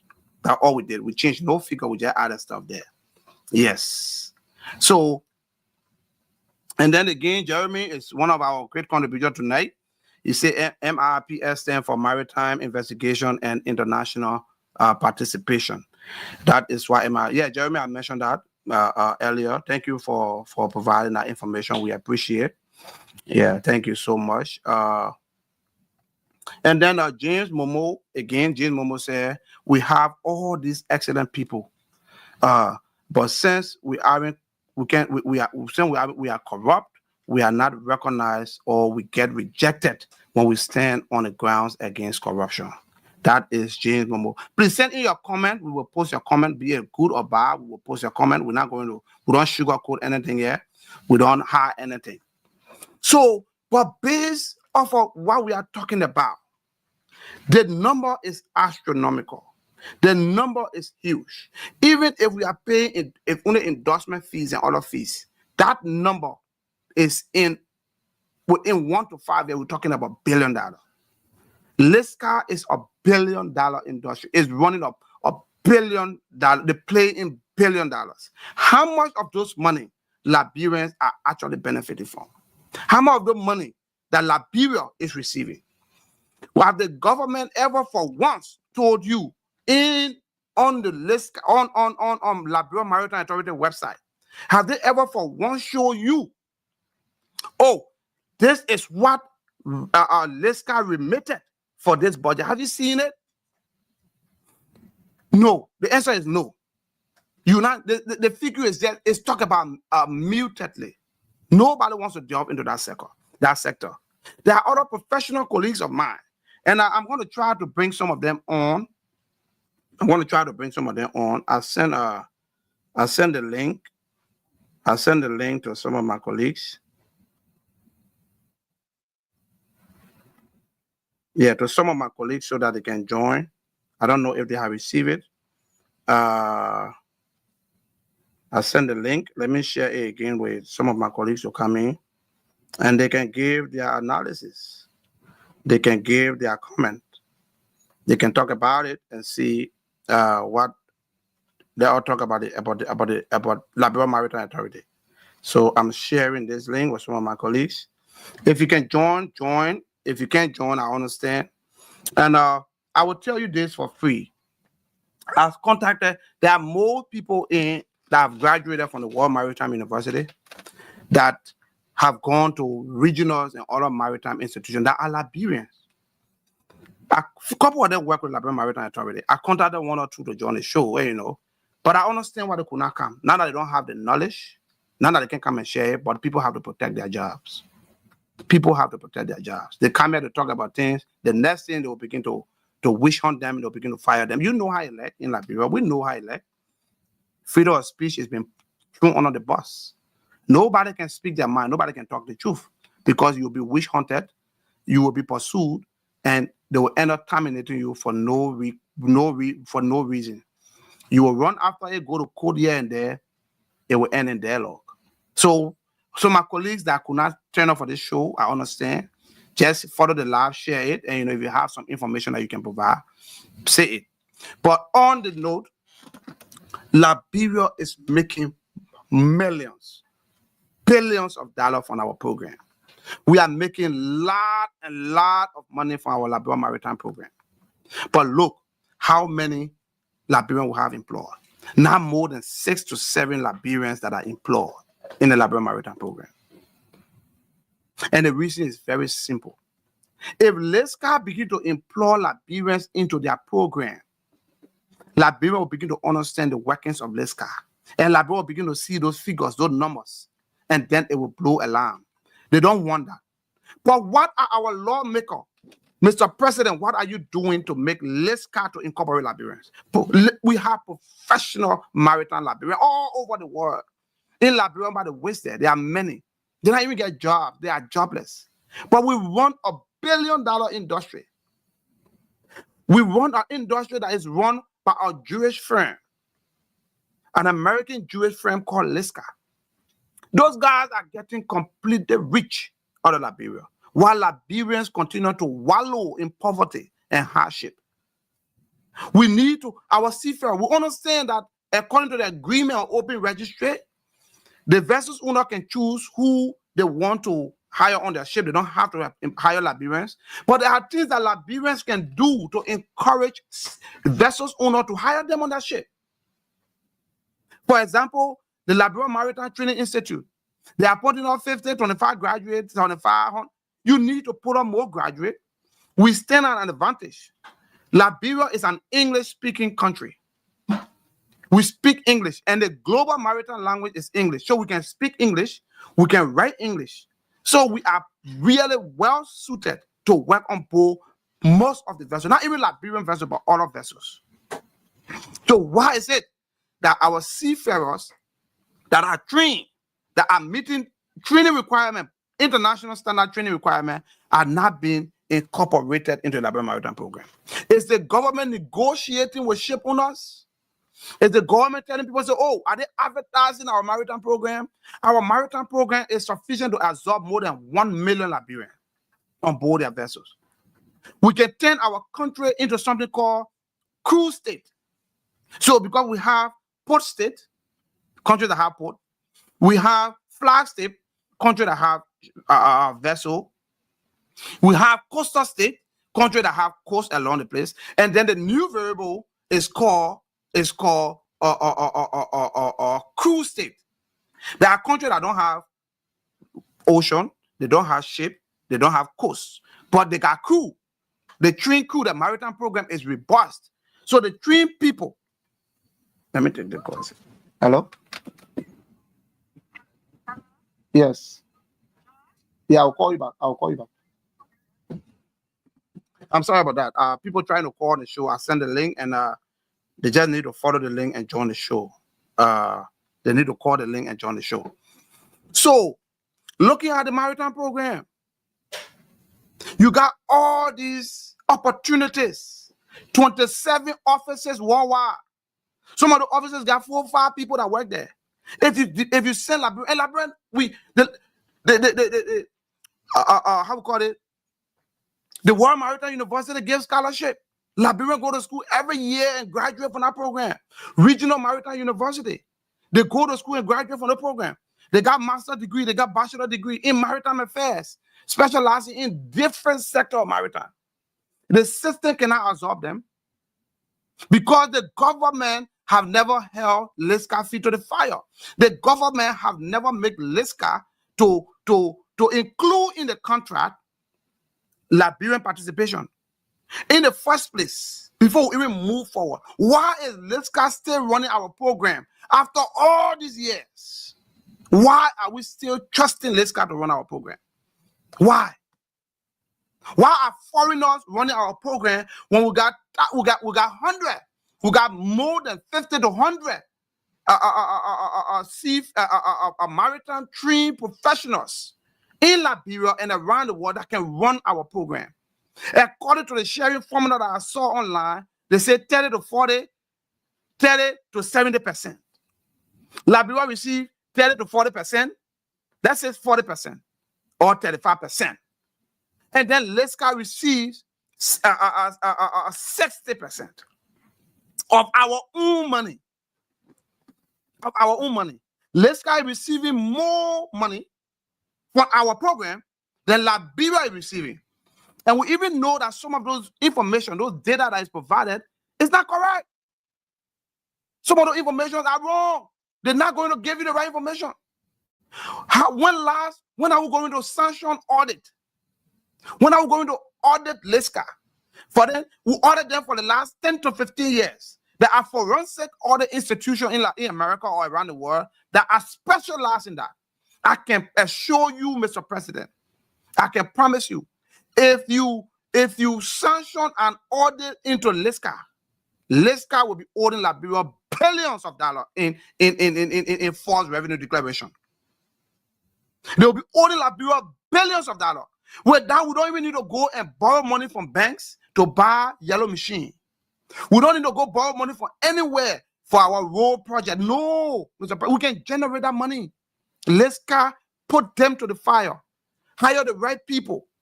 Mr. President, you got people in LISCA that work with Liberian Maritime Authority. That is the sole supervisor for LISCA based on the statutory role. They are the supervisor for LISCA. Mr. President, you have kept people there. There is one of the deputy commissioners. Like I said, this program is going to speak it raw. It's raw, it's real. We have one of the deputy commissioner that work with Liberian Maritime Authority that have been working with the institution for more than 27 years. Limo Reeves, he's the deputy commissioner for finance. He worked in an office is in Virginia for more than 27 years. From the reliable information that we receive, we stand to be corrected. They said when President Ellen Johnson Sirleaf was deputy minister of finance, that was when she took that guy to that place. The guy had been there for a whole life, and he is the deputy commissioner for finance. Mr. President, you can't keep somebody of finance in one place for so long like that. Deputy commissioner for finance. They said when you see the man real estate and other stuff the man get in America, you give up.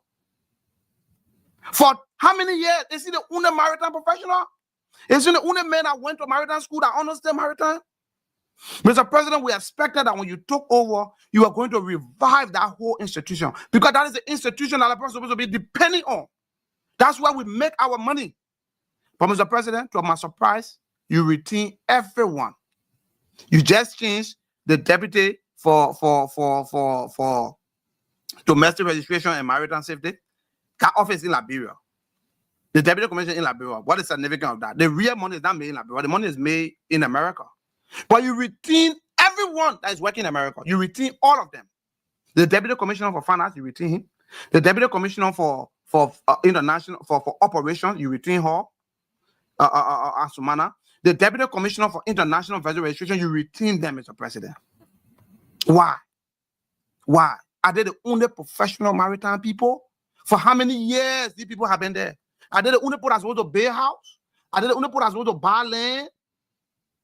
The people make thousands and thousands of dollars in America from LISCA alone because LISCA gave them huge bonuses and allowance.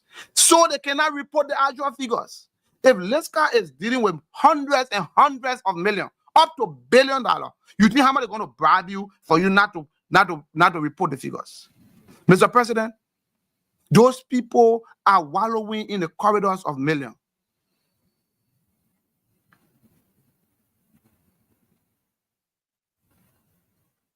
In the corridors of millions.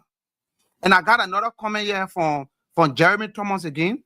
Jeremy, like I said, he's one of our good contributors. He said LISCA will never be audited because from the time the registry was established in 1948, it has always been the pepper bush for the president. Mr. President, is LISCA your pepper bush? You promised Liberian change. You came to America here, I was there with you in the hotel. I ironed your clothes, that money, preparing to meet your brothers. We spoke. You told us in confidence. Mr. President, you said it when you were that time you're not even president-elect yet. You promised us that you would do things differently. You promised us that you would change things. But Mr. President, to my utmost surprise, you reappointed those same people that have run the program for over 10 to 15 or 20 years. That set was there during Ellington. In fact, some of them started from President Charles Taylor era. They were there. President Ellen Johnson era, Judah Bryant, some of them just left small during the internship because it was a government of inclusion. And then Ellen Johnson came and put them right back there. 12 years again, they were there. President George Weah came, hoping that he would change things. He changed one person, a lady that he sent there. The rest of the other people were retained. He kept them there for another 6 years. Mr. President, your tenure is on, and you are keeping them there again. Why, Mr. President? Are they the only qualified people? You keep one people somewhere for long. What kind of new innovation they have? What kind of new ingenuity they will bring to the table? Nothing, Mr. President. They're just going to be there and dancing with the rhythms of LISCA. They're going to be there receiving those packages. Those people are receiving bribes in millions. The records are not there. You can't prove it, but how are you going to show it? But we just demonstrated here today how much money LISCA is supposed to return. The sharing formula is even wrong, Mr. President. That sharing formula is wrong. You need to have people around you that have knowledge of what it's supposed to be. Mr. President, you are appointing people politically in professional fields that have zero clue about that area. Look at IMO. You sending people there. I don't know which kind of knowledge you have in maritime. Couple of people. I know some do have in the likes of Conway, yes. But there are other people that have zero knowledge on it. It's not just about administrative knowledge. It's about maritime administrative knowledge. Mr. President, LISCA don't want to hire Liberian professionals. Why? They don't want the secret to come out. They don't want Liberians to know how much money. They will hire Liberians in error. They will hire Liberians in error in LISCA that is very, very insignificant to anything concerning money. They will hire Liberians in places that are very insignificant. I understand that one or two persons have like one person also have director position. If you are director of security, what significant has that to do with you seeing money? What significant that shows of you seeing money? And Mr. President, I will tell you, LISCA have not been treating your Liberians fair. Even some of us that took time, I will give you my audio and I will show you evidence. I will show you evidence. There was an opening in Liska. I applied for the opening. Liska received my resume. They saw my resume. They was impressed. Because Mr. President, I'm granted in maritime. I've gone to so many professional maritime schools. Fellow Liberians, this is a maritime expert speaking to you. So many maritime schools, ranging from the Nigerian Navy College, what I studied Navy stuff and maritime administration, to the World Maritime University, where I did my master's degree in maritime affairs, and I specialized in maritime law and policy. I have gone to the Federal Law Enforcement Training Center, where I did maritime boarding course, and I specialized in maritime law enforcement. I have gone to many schools. Many schools, I have a lot of certification. I'm a certified marine surveyor. I'm a certified maritime inspector. I'm a certified marine cargo inspector. I'm a certified maritime accident and casualty investigator. The resumes are there. So when Liska saw my resume, they were interested in it. They reached out to me. And I will, like I said, I will display some of this. I told you I'm going to bring it raw. I'm not saying it because I just want to say it. Let me show you. So this is an email that I received when I did my application. A couple of calls. If you can see it, fellow Liberians, if you can see it, just let me know you can see it. When I applied to Liska for a position, and the position was assistant manager in the accident investigation department. That was the position I applied for. That was vacant. So when I applied, you can see the email is from a guy called Cedric Souza. He's the senior vice president for maritime operation with Liska. You can see that. That was his follow-up email with me concerning the application. So when he reached out to me, I was glad. He and I talked that he saw my resume and he's interested in me, in the kind of work that I do. He want me to come and work for the Liberian registry, Liska. I said I was happy for that. That had been my dream, to work in our maritime sector. So when we talked, he told me, he said, okay, the HR is going to call you. So the HR called me. The HR and we talked. I hope I have this information here. I will try to see if I have this information here. So the HR and I will talk. But the number that the HR were trying to give me to pay me, the number was significantly low. I'm a maritime professional with years of experience. I have worked with other navies around the world. I have worked in the Liberian Coast Guard. I am qualified. I'm satisfied. So they told me they wanted to pay me, I think, $53,000 a year in America. $53,000 a year for a professional person. And they wanted me to move to the office in Virginia, because the head office is in Virginia, to work there. So when I saw the figure, I said, what? I was thinking that working with a shipping, with a maritime entity, I was talking about making or maybe 5-figure or something, and now see what they are giving me, even far less than what I'm making currently, now working even in the sector. So I reached out to the HR. I said, man, this is small. What can you guys do to help? Remember, you want me to move to Virginia. Virginia, the area in Virginia. Virginia is close to Washington, D.C. Everywhere around there, people that live in America, they know that it's very expensive. House rent, other things, very, very expensive to live on that side. So I told her, I said, is there any help y'all can give? My wife and I, we sat down, we did the analysis. I'd be like, man, Let me make 1 or 2 calls to some real estate agents over there to see if they can give me, if they can find a cheaper apartment, maybe some 25 to 30 miles away from where in the main city.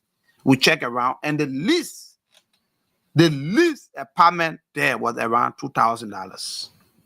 So when I divide my salary that they want to pay me per the 12 months, it can't even pay my rent. Talk less of paying other things. Bills. It can't even pay. Talk about taking care of my family. I can't. But I really wanted to work to work with the Liberian registry. I really wanted to do it. But I could not, because it was not easy. I could not get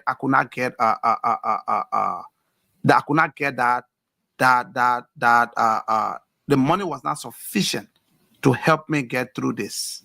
I could not pay my rent. If I had tried it, I couldn't pay my rent. If I had done anything funny, it was not going to be good for me. So I will display to you very shortly the communication that I wrote Liska, asking them to please. Let me share my screen with you. Just for a second. Like I said, I'm giving you information that is raw, information that is credible. Yes, that is what I'm giving you. Information that are very, very credible. That is what I'm giving you. So take a look at this communication that I wrote Liska. There's an email that I sent them, that I sent the HR. A response to salary offer. And I will read it so that people can understand what I did. For those of you that can't see it, maybe it's not too clear. Can you see this? Can you see this communication that I received from Liska? This communication.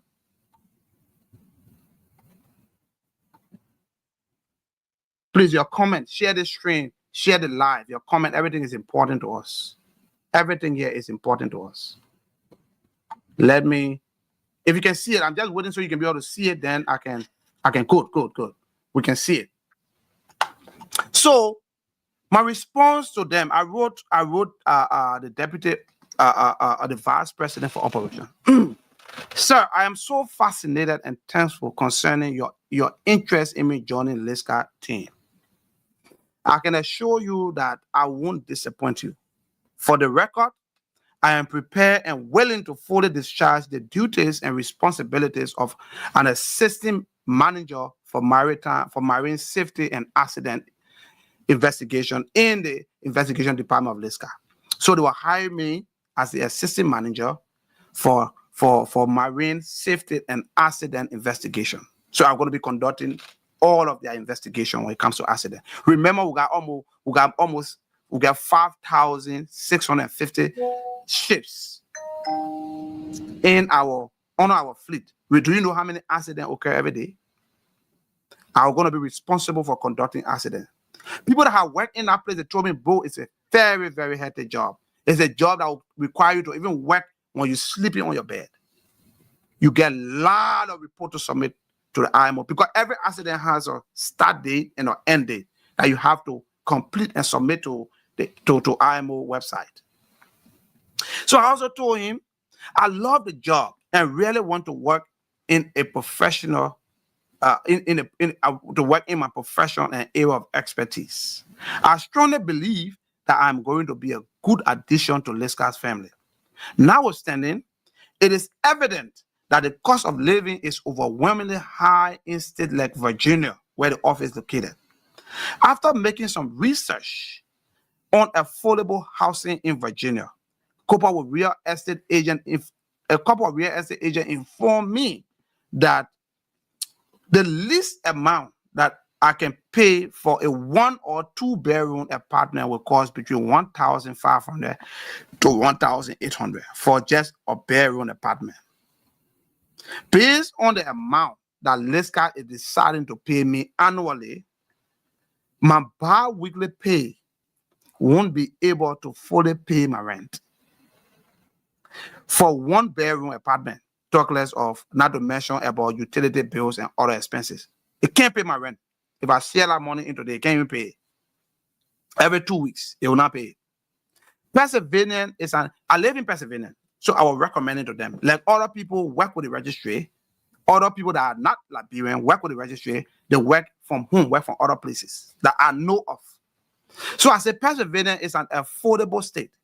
The cost of living is somehow low as compared to Virginia. Housing and accommodation are also affordable. I'm currently paying less than $1,000. That was when I was paying less than $1,000. Now the rent have gone almost $2,000 now for 2-bedroom apartment in a very good and safe community. In view of the foregoing, I am really interested in the job and willing to accept the salary offer under the following condition. One, that the entity that LISCA allow me to fully carry out my duties and responsibility from home. I am conducting investigation online. I'm not going to the place. I'm doing documentation, getting the information. I don't need to be in an office there. Okay, if they allow me to work from home. Two, that I shall be available for calls and video conferences during the working hours when necessary. I will be online. My camera will be on. You will see me that at home I'm working.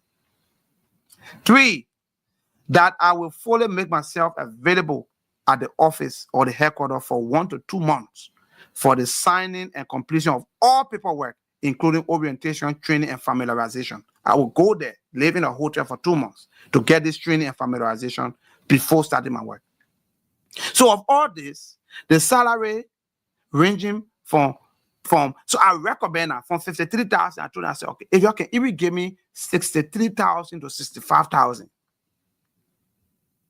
it will be better. In fact, that will only enable me to pay my rent.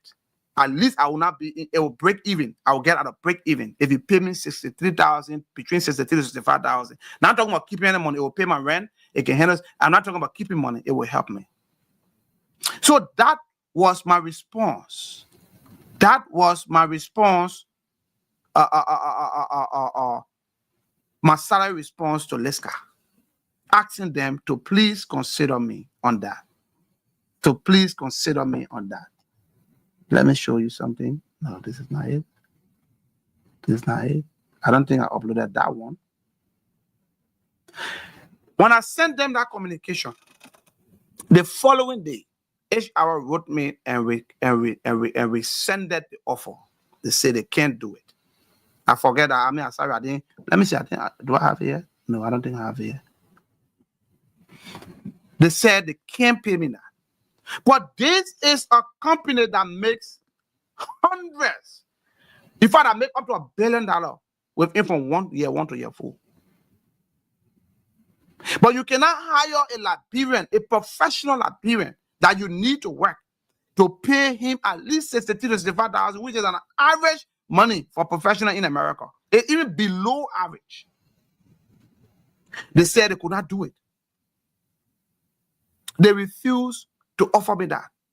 I'm not saying this because I got issue that because they didn't give me the job at Velda. No, but Liberians are not benefiting from their program, Mr. President. Liberians are not benefiting. We got handful, not more than 7 Liberians that work with LISCA in an entity that hire more than 1,000 professionals. And the funny thing, you won't believe. So during our conversation, I told the guy, I said, look, I really want the job because he kept calling me. He wanted me to work because he knows I'm qualified to do the job. He kept calling me. I told him, I said, look, hire me as assistant manager. Who is the manager? He said, well, we don't have a manager, but we have a director. So you see, the job they offer me supposed to be called manager. But because they don't want to pay me the manager money, they change it to assistant manager. So I said, but if I'm assistant manager, then should be a manager. They said, no manager. So I said, but you got a director. I said, so they jump one step because you don't want to, because in America, if you say this man is the manager, the labor law requires that you got to pay him that. But you say an assistant, assistant, they can pay you anything. You're just an assistant. So I say, look, sir, how much do the director make? And where is the director? He said, to be quite honest with you, the reason why we need you here very fast, the director is currently sick. And in fact, he'll be retiring in 2 to 3 years, but he's really sick right now. He hasn't been coming to work. We got other work that is piled. He didn't want to say that, but I know work have piled up. They have work that have piled up that they needed me to go and launch me straight into battle of fighting and getting the paperwork done. I knew that. But I was prepared. I'm up to the task. That's what I went to school for. I could do it. So I said, how much does the director make? He said, the director makes. I said, but who's the director? He called the name. I said, where is he from? It's one kind of, he's from, I think, an Israeli guy or something. I don't know if Israel, one other country, but he's a white man. The man looked at my face and told me the director make $125,000 a year. I said, but the director make $125,000 a year. I am his principal deputy. You won't pay me $53,000? That is less than half of what the director make. And like you said, he's sick. I am the one going to be doing the job. He's not going to be doing any job. He's a director. He'll tell you what to do and go sit down. I'm the one going to be doing the job.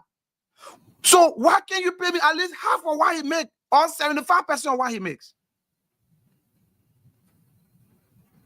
He said, well, you know that the director is old. I mean, he's about to retire and he's not well. And you know, when you join, hopefully in 1 or 2 years, you can be made a director. So I asked him, I said, okay, if I'm made a director, I can sacrifice. I can. Will you pay me what that director is making in 1 or 2 years? He said, well, HR will determine that. I look at the guy and laugh. They will never pay me that because I'm a black man, I'm a Liberian. Even though it is our program. They were never going to pay me $125,000 a year. Even though it's our program, I'm a Liberian, I'm qualified, I'm professional. LISCA will not pay me that. But they will pay a white man. They will pay other people that amount because they are white people that control the registry. Mr. President, when are we going to take our registry from the people? Panama run their registry. Panama did not outsource their registry.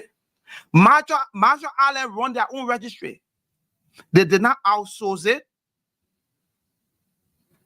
Other registries around the world is being run by their people. That's the reason why IMO, through the Liberian Maritime, the World Maritime University, is offering maritime education and training to Liberians and other maritime nation people, so that you can be able to acquire the required education to run your maritime program effectively. Mr. President, some all went to those schools. We went there. We graduated. We got master's degree. Many other Liberians got master's degree. They are qualified. They are there. Many of them are there. I'm still waiting for some of my panelists to join. I don't know what is going on. If they can't join that shit, I'm not going to. You have competent and qualified Liberians. Mr. President, they are sitting in Liberia and doing nothing. They don't have a job. Some of them are working with LISCA, with Liberian Maritime Authority. They are not making much, but we have a program that is paying a foreigner $125,000 United States dollars per year. Do you know how much economic and how much architectural development that money can bring into Liberia when a Liberian occupy that position and take the remittance of that money and invest it in Liberia? Do you know how our economy will improve? Mr. President, we should not be going out there borrowing money. We got things to give us money. Liberia Maritime Authority, the LISCA program is sufficient to give us sufficient money that we need, Mr. President. It is enough to employ our people. We just have to negotiate with our seafarers, with our vessels owner. Even though they are not obligated to take Liberians, but we can provide the requisite training and the requisite education that they need for people to work on board. And we already have the Liberian Maritime Training Institute. We can modify that. We can work on that. We can have Liberians working. Seafarers make a lot of money. Mr. President, please, this is a caveat call to you again, a clarion call to you again, Mr. President. I am begging your office. LISCA must be audited. LISCA must hire Liberian to work in the Liberian Maritime Program.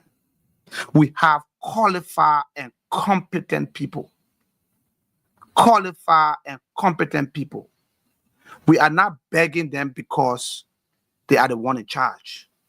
We are saying this because Liberia as a nation, their people must benefit adequately from its resources. Our maritime resources is enormous. Look at the figures that I just displayed. Go back to the live or start the live if you don't, if you can't do, go back to the video and watch. You'll see the figure that I displayed. For seafarer registration and renewal alone is clocking to $1 billion just for seafarers. Vessel renewal and thing alone going to the hundreds of millions of dollars. Talk less about corporate registry. I didn't even touch that one because the figure was so high. I just said, let me leave it. Corporate registry. The corporate registration, international corporation are registered under Liberia. Look at the amount of money they pay, Mr. President. How much does LISCA remit to Liberia? You got those people that have been working with LISCA. Those Liberians that are working with LISCA, they are supervisors of LISCA. The deputy for finance, Mr. Reeves. The deputy for operations, I think Asumana. The deputy for international vessel registration. Mr. President, they are all there. But they have spent so long in the place that they are contented. They have no new ideas. The people have bought them over. They can't make any more significant change, Mr. President. Why keep such a people? You kept a man in a finance department that has spent more than 27 to 30 years, Mr. Reeves. I even learned of recent, they were trying to make it commissioner. He said, you don't want to be commissioner proper. Because when you become commissioner proper, it means you are at the end of your rope. He don't want to be commissioner proper. He prefer being a deputy commissioner. Imagine a man refusing commissioner job just because he want to keep his deputy commissioner because that's where the real money is. Just imagine that, how laughable it is. A man that does not want promotion. Who don't want promotion? But because he feels comfortable in that place, because that's where he makes the money. That's where the actual money is. In the finance department of LISCA. He knows the figures. He knows the number. But he's complacent. He is content. Mr. President, you need to change those people and bring in new minds. Look at our domestic maritime program. Why is it not working? Why is it not booming? Our domestic maritime program, we don't have how many ships we have flying our flag in our local waters. How many ships we have on our Do River, how many boats, how many recreational crafts we have on our Do River, our St. Paul River, our St. John River to perform domestic maritime program, to make our domestic program boom. Other countries like Panama, like Marshall Islands, like Bermudas and Barbados, their maritime program, a domestic maritime program is booming. Liberia, our domestic maritime program is zero. Zero. There is nothing to write home about. Because we're so focused on allowing the white man to run our program. We're so focused on allowing LISCA to run our program, even though we have the professional and the technical to run the program. There's a better way you can do that, Mr. President. You can start incorporating Liberians to work with LISCA. Make it mandatory. They should hold this position. They should work here. They should work here. Then we begin to learn the workings. Now we don't have the knowledge, but you will learn the workings, how things flow, because every entity has their own way of things working, how the sector is there, how the money flow in. You will begin to know that. Then within a couple of years, we'll begin to do our drawback plan and take the registry from them. They're supposed to understand. Marshall Island program was run by ITC, the same company that run our program before. And that is the reason why Liberia filed a lawsuit for conflict of interest. For those of you that know the story from back there. And Liberia won the case. And by the way, Liberia made a lot of money. They didn't go to, they went to settlement under the leadership of Benena Ure. That's another big information there. If you see the amount of money that RTC pay under President Charles Taylor era, and then Liberia had a trust fund program where every ship flying flag were giving money to contribute to domestic maritime program in Liberia to improve Liberia domestic maritime program. Do you know how much millions entered that account? President Charles Taylor authorized Bernard Ure. He went and took the money out of the account, and they used the money to buy arm and ammunition. Because of that, IMO, that was a member of the board, and other people that were member of the board, got angry, and then they wrote Liberia asking for accountability. There was a communication that I saw when I was in school in the World Maritime University. One of my professors displayed that information concerning Liberia's response to IMO concerning the trust fund. They said Liberia is a sovereign nation. We choose to do what we want to do with our money. But unfortunately, that money was to be guarded because it's a trust fund. It's supposed to follow certain procedure. You're not supposed to take it to go buy ammunition. No, that was not it for. You're supposed to improve your domestic vessel registration, domestic vessel program. You have to improve seafarer training. That was what the money was for. But because they took the money from there and used the money, coupled with the settlement that they received from the RTC, that was a huge money. That was contributed to some people today being a multi-millionaire in Liberia, thinking that they earned the money. No, they got the money from maritime program. They got the money through that taxpayer money. That's where they got some of their money from. They acting that they rich today, they get farm, they get the one that's a lie. They took it from the Liberia Maritime Program, from RTC settlement. That's where they got the money from. So I just bring this to give you a little background of it. So our maritime program have gone through a lot. Mr. President, we got 5,600 ships flying our flag today. You can get more Liberians working on our ships. The school is there. They can get the training. You just need to negotiate. Why is LISCA still running our program? Why are Liberians? You see, foreign does not want to pay vice president operation. LISCA get how many vice president? They took all their children, all their friends, and made them vice president. And they're making just listen, Mr. President, listen to this. If a director for in the Marine Investigation Department, a director is making $125,000 a year, how much you think a vice president is making? How much do you think a vice president is making? Those guys are so enriching themselves with our money, Mr. President. That is our program. That is our God-given program. Why can't you bring in Liberians to work with the program? Why can't you demand LISCA to hire Liberian? Why can't you do that, Mr. President? You have the authority. They say because they say the truth that Jeremy said. This is what Jeremy said. LISCA will never be audited because from the time the registry was established in 1948, it has always been a pepper bush for the president. Mr. President, is LISCA your pepper bush too? After all you told us you will do, are you using LISCA as a pepper bush too? Other presidents use it, the records are there, yeah, we can see it. Are you using it too? Are you using it too? Mr. President, I know you are a good man. You are an old man, you are an old good man. Whether we like it or not, you are old man, you are an old man.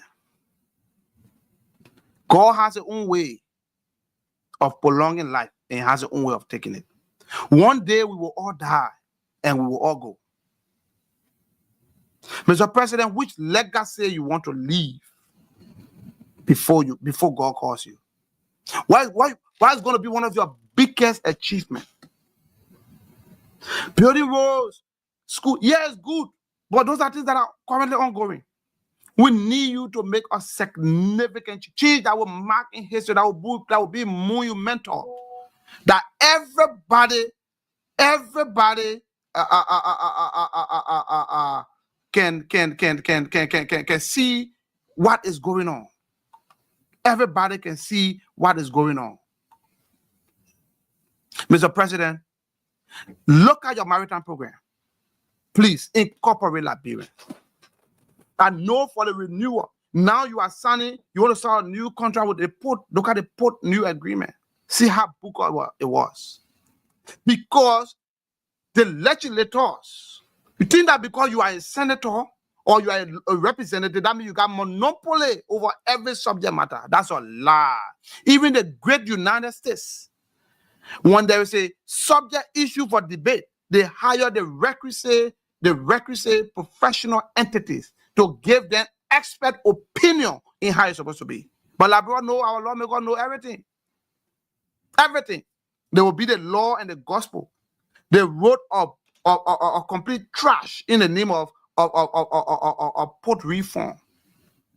The idea is good, but the principle surrounding it is crazy, is wrong. They don't even know what they are doing. You want to be the referee and you want to be the coach and you want to be the player. You're one. Now you say you are a legislator, you are a lawmaker. Why can't you hire professionals, maritime professionals that will be able to delve into the subject and give you guidance on it? Why can't you do that? But everything you know it. When they say roll, so you'll go there. When they say construction agreement for oil, where you'll go there. You don't even want to call the expert. You don't even want to hire the expert. And that's what the money should be for. Put a square peg in a square hole, not a square peg in a round hole.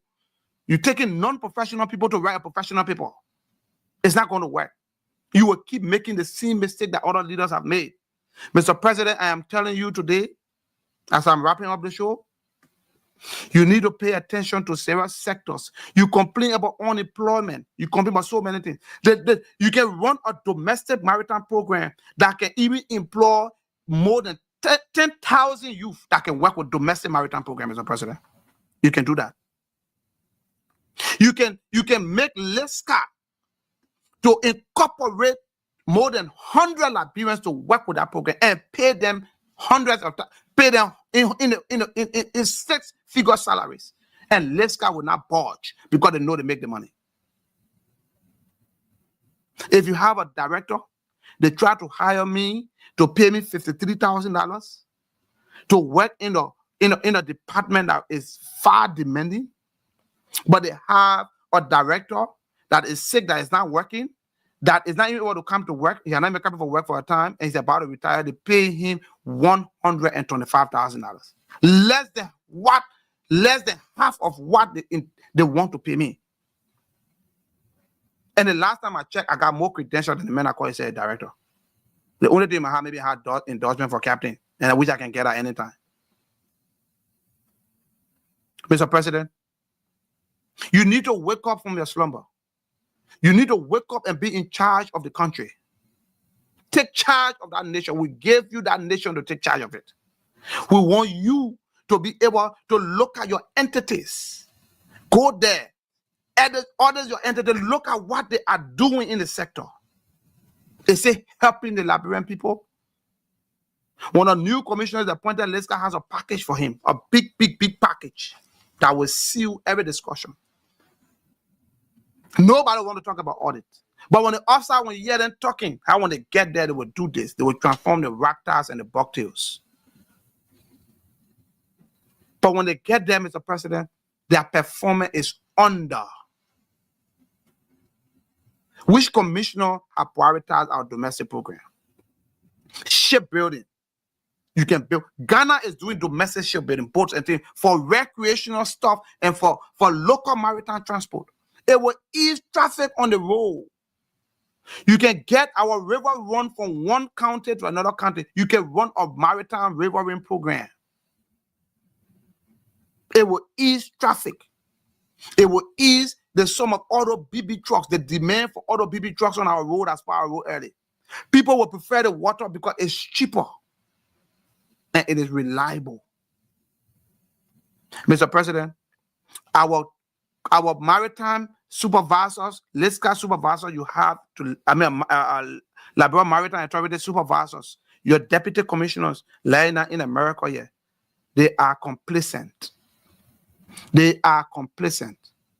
They have worked with the sector for too long. I don't even think some of them can even go to work again. They stay home and just follow the old order. Are Liberians receiving what they're supposed to receive? Are Liberians being employed into the maritime sector as they should be? Why are we still allowing LISCA to run our maritime program if we have all the experts, all the professionals in Liberia and around Liberia to help us run this program? Mr. President, there's a call to you. Do something about the Liberia Maritime Program.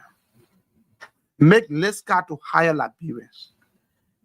They got over 300, over 5,000, let's say 5 to 6,000 employees worldwide that make a lot of money. They got over 27 offices across the country. They have the ability. LISCA makes bucks in terms of seafarer documentation. I learned that in the old agreement, I don't know about the new one, that seafarer documentation was money solely used for the LISCA operation. Mr. President, you get about $1 billion to run LISCA operation?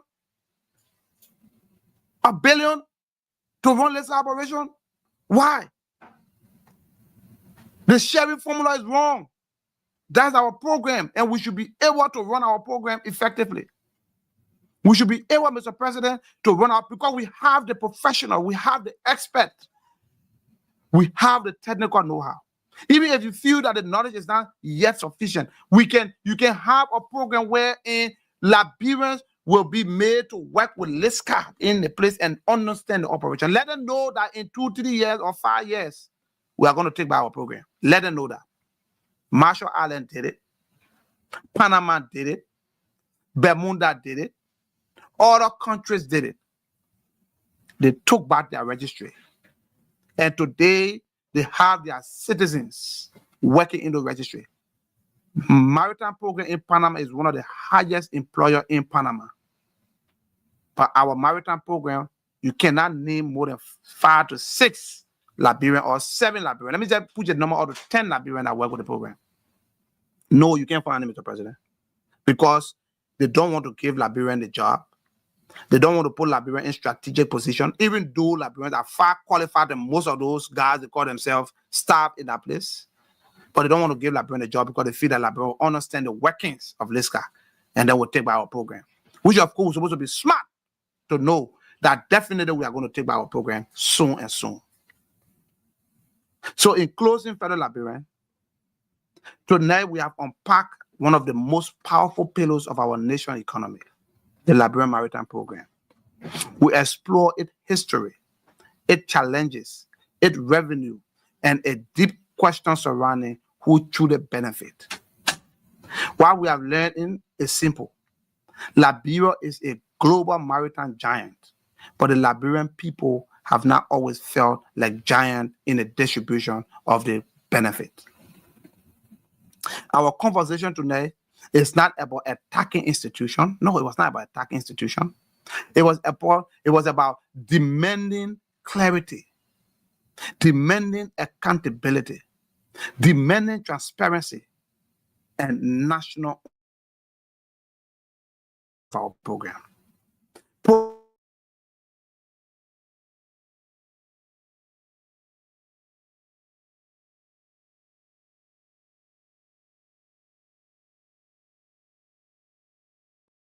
As always, we thank you for the insight, your comment, your contribution.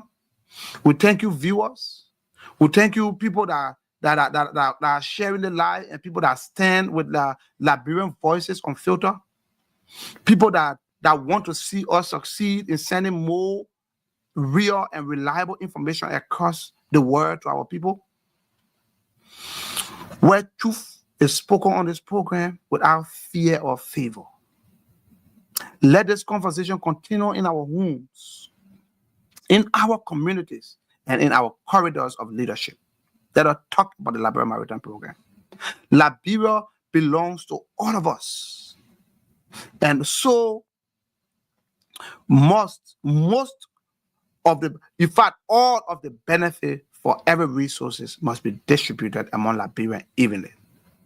So until next time, stay informed, stay bold, stay unfiltered, and remain the champion for change in our democratic process.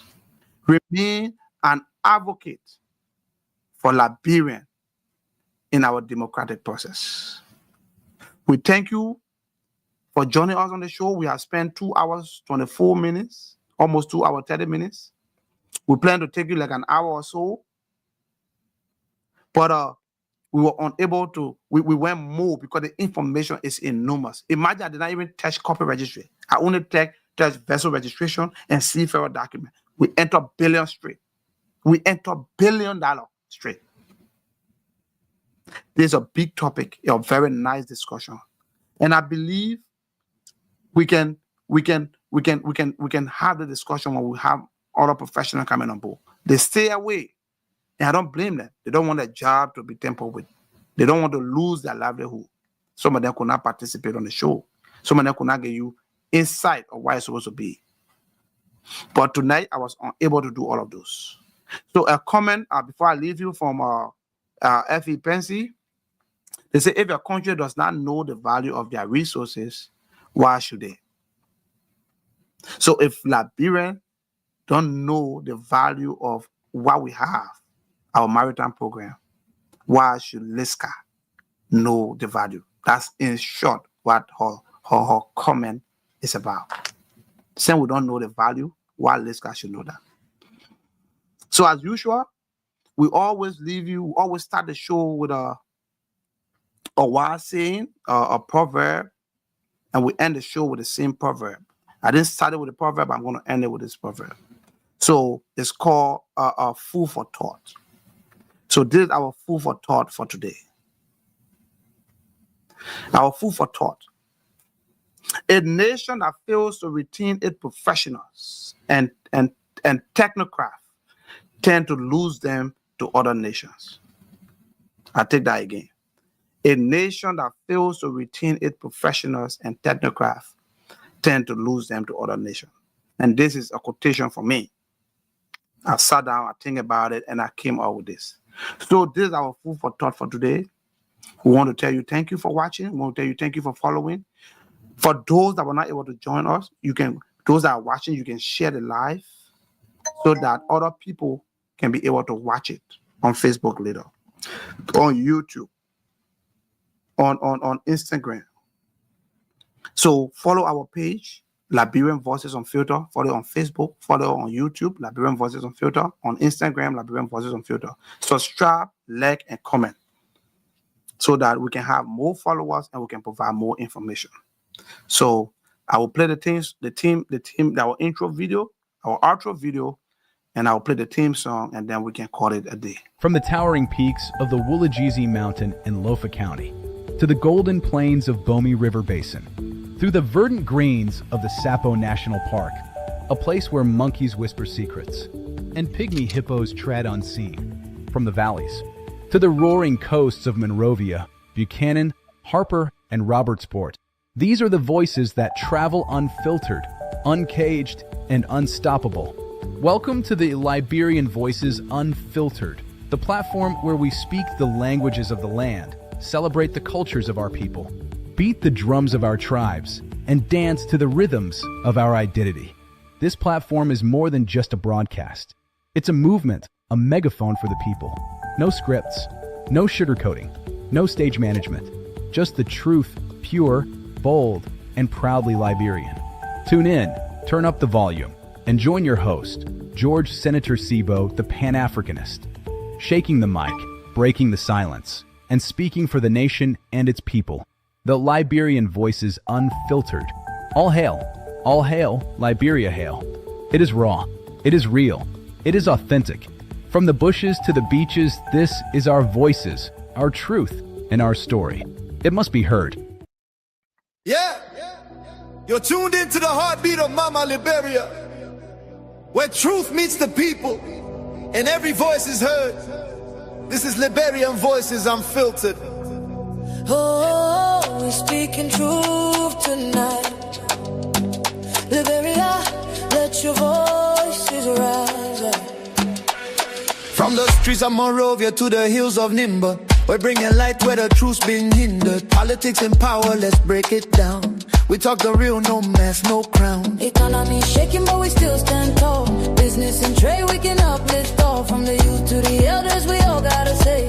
Unfiltered voices paving the way. Liberian Voices Unfiltered. Yeah, we tell you how it is, no filter. Liberian Voices Unfiltered. The people's mic, the nation's mirror. From Lofa to Cape Town, we talk the truth that really counts. Liberian Voices Unfiltered. Yeah. So, ladies and gentlemen, there you have it. Keep tuned, stay into our podcast. Watch up for our next topic. Our next topic on our discussion on this show, some part of next week is going to be focused on, like I said, we don't only talk politics. We bring you information. We bring you entertainment. Our next discussion is going to be on the topic, our religious institution. Religious institution. What are they doing to help? Let me find the exact wordings that we use to coin this topic, but it's on the religious community. What is the role of our the role of religious institutions in nation building? That's our next discussion on the show. The role of religious institution in nation building. And we're asking the question, are our religious leaders doing enough to help Liberia in nation development? So we're going to be looking at the religious community. That is the church, the mosques, and the pastors, the apostles, the I don't know how it's referred to in the Islamic part. All of those people, are they actually contribute? Are they doing what they're supposed to do to help the nation to succeed? Are they actually providing the kind of religious guidance to our people? Are they advancing leaders religiously? Are they providing the original leadership or religious counsel to our leadership? Or are they fighting to join politics? Are they becoming politicians? Look at our religious institutions. Cottington University is owned by a church. AME University is owned by a church. UMU is owned by a church. SDA University is owned by a church. Then we'll go back to the private schools, elementary schools, high schools. St. Zito is owned by the church. Carrot Temple is owned by the church. All of those, a lot of them. B.W. Harris, Morovia College, they are owned by the church. The fundings that were used to establish those institutions were fundings from church goers, donors, donations. People pay their tithe, they pay their offering, and they get donations. Those were monies that were used to build those schools, because the school is an extension of the church by default through fellowship and recruitment. So the churches were using the school. That is the original intent, for the church to use the school as an extension so they can bring in more people to the church, encourage people. So people that attended those churches pay tithe and pay their offering, which the Bible demands them to do, and they gave contribution and donation. And those monies were used to build schools, hospitals, and other places. But today, those schools have gotten so expensive. They are charging so much money for those schools, to the extent that even the people that pay their time often cannot even afford to send their children there. So we'll be discussing those things. We'll be looking at those things. We will bring in panelists too. People that want to join the show, we are encouraged to come and join and give your input. We'll be asking some pastors, some religious people to join us and give an insight on it. So I say thank you. God bless you. Share this live on your page. Go back to the video, share it, and encourage people to watch it. A lot of information was shared tonight. Keep on pushing it until it reaches the policies maker, so they can see what we are confronted with, so they can see why Liberians are not being employed, so they can see why the Maritime program is making all this money and Liberia is not benefiting. So thank you. Until we meet again, I say remain safe. God bless you. Ciao.